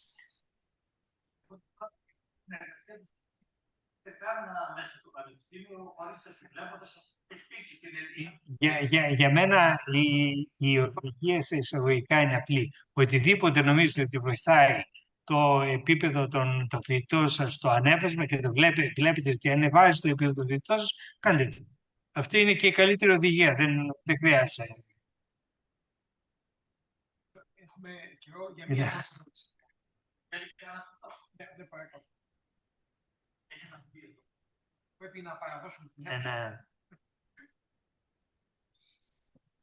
Ωραία, ευχαριστώ. Σας ευχαριστούμε για το ένασμα της συζήτησης και για τη συζήτηση. Ήθελα λίγο να σας ξανακούσω να αναφέρεστε συγκεκριμένα στο σκοπό του συστήματος το οποίο προτείνατε προκειμένου να μπορέσουμε εκπαιδευτικά να καλύψουμε την εποχή που έρχεται. Δηλαδή, τα προγράμματα σπουδών τα οποία προτείνατε με την σύζευξη των θεματικών που προτείνατε. Αυτό που αναφέρθηκε προηγουμένως, πού αποσκοπούν τελικά. Διότι υπάρχει ο χρόνος, υπάρχει δηλαδή η δυνατότητα ή καλύτερα η έλλειψη δυνατότητα του σημερινού ηλικιακού εκπαιδευτικού δυναμικού σε όλες τις βαθμίδες να μπορέσει να ανταποκριθεί. Άρα χάνεται χρόνος, το mismatch που είπαμε μεταξύ των χρηστών και αυτών οι οποίοι δεν αντιλαμβάνονται. Επομένως, χάνεται ένας χρόνος πολύ τους γενιές. Μέχρι να δημιουργηθεί αυτό το συλλογιακό δυναμικό κλπ. Είναι ένα ζήτημα. Το δεύτερο είναι ο καπιταλισμός που συζητήσαμε, οι νέες δυνατότητες, οι νέες χρηστικές, οι νέες χρήσεις που προσφέρονται για το κέρδος, άρα η γρήγορη εξέλιξη σε σχέση με άλλες αργές εξελίξεις στην ευρωεπιστήμης που αναφέρθηκαν. Τι προσπαθούμε να κάνουμε? Προσπαθούμε να κάνουμε τον πανεπιστήμονα που θα ελέγξει την εξέλιξη αυτή και να μπορεί ως άνθρωπος να αλληλεπιδράμε, αλλά συνειδητά, ή προσπαθούμε να κάνουμε μια μετάβαση στο μετανθρώπινο για περισσότερο κόσμο από ότι για λίγους που μπορούν να το παρακολουθήσουν και όλοι οι υπόλοιποι απλώς θα χαθούν μέσα σε αυτό. Η δικιά μου γνώμη, προσωπική γνώμη και ελπίδα είναι ότι θα προσπαθήσουμε να κάνουμε μορφωμένους πολίτες και μορφωμένους επιστήμονες. Αν μιλάμε για επιστήμονες, γιατί μπορεί ο άλλος να είναι μορφωμένος ταξιτζής και να είναι μια χαρά, να καταλαβαίνει τι του γίνεται, να καταλαβαίνει τις εξελίξεις στο επίπεδο που χρειάζεται και αυτοί μας είναι πάρα πολύ χρήσιμοι. Αλλά όλοι να καταλαβαίνουν τα βασικά, να καταλαβαίνουν σε ποιο κόσμο ζουν και τι μπορούν να κάνουν σε αυτόν εδώ πέρα τον κόσμο. Τώρα, ειδικά για τους επιστήμονες, τους μορφωμένους επιστήμονες, αν ήταν δυνατόν να είναι και μορφωμένοι υπερεπιστήμονες ή πανεπιστήμονες, ακόμα καλύτερα. Δεν είναι σίγουρο όμως ότι αυτό μπορούμε να το καταφέρουμε με την έννοια του ότι έχεις 5 χρόνια σπουδών, 4 χρόνια σπουδών, μπορείς να δώσεις συγκεκριμένες γνώσεις αυτά εδώ πέρα τα χρόνια. Καλά είναι να μην απλωθείς πάρα πολύ γιατί θα χάσεις σε βάθος. Άρα χρειάζεται κάπως και να εμβαθύνουν οι φοιτητές τουλάχιστον σε ένα αντικείμενο καλά και να απλωθούν παραπέρα και να έχουν τις κεραίες ανοιχτές και να μάθουν να μαθαίνουν. Να ξέρουν δηλαδή ότι γιατί ένα άλλο πρόβλημα το οποίο υπάρχει στη μέση εκπαίδευση είναι πολύ έντονο. Μάθανε αυτά τα οποία ήταν να μάθουν και μετά ή αρνούνται να μετεκπαιδευτούν συνάδελφοι ή πάνε στη μετεκπαιδεύση μόνο και μόνο χωρίς να μετεκπαιδεύονται τελικά. Αν μπει σε ένα τέτοιο τρόπο σκέψης, αυτό είναι καταστροφικό. Δεν μπορούμε, δεν έχουμε την πολυτέλεια. Πρέπει να προσπαθούμε και στην ηλικία που είμαι εγώ δηλαδή, να μαθαίνουμε καινούργια πράγματα. Δεν γίνεται αλλιώς. Και είναι πολλά αυτά τα οποία πρέπει να μάθω. Αναγκάστηκα εγώ τώρα στα γεράματα να μάθω και από ψυχολογία, να μάθω και από παιδαγωγική και από νευροεπιστήμες. Ναι, αλλά δεν γίνεται αλλιώς. Δεν μπορούσα στην Άιντα να μιλήσω με τον ψυχολόγο, με τον γιατρό. Έπρεπε να αποκτήσουμε κοινή γλώσσα. Για να αποκτήσουμε κοινή γλώσσα, αναγκάστηκα να γράψω το βιβλίο τελικά για να καταλάβω τι μου γίνεται. Και πάλι τσαλαβουτάω. Δεν είναι δυνατόν. Στις νευροεπιστήμες, όταν μιλάμε για συνείδηση, οι άλλοι έχουν φάει τα μουστάκια τους στη ζωή τους σε αυτά τα αντικείμενα. Τι να πω εγώ, προσπαθώ. Αν όλοι προσπαθούμε, κάτι θα γίνει. Αν τα παρατήσουμε και λέμε δεν βαριέσαι και με αυτές μας, κάτι θα κάνουν και αυτοί. Και εγώ απλά περιμένω τη σύνταξη. Μάλιστα. Ευχαριστούμε πολύ. Δυστυχώς. Πρέπει να παραδώσουμε την αίθουσα. Λίγο είναι να πω ότι ήταν τρομερά ενδιαφέροντα όλα αυτά. Τώρα φεύγουμε.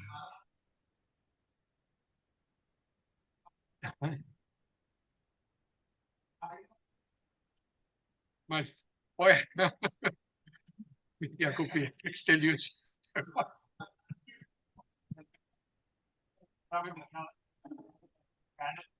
Σαν εταιρεία.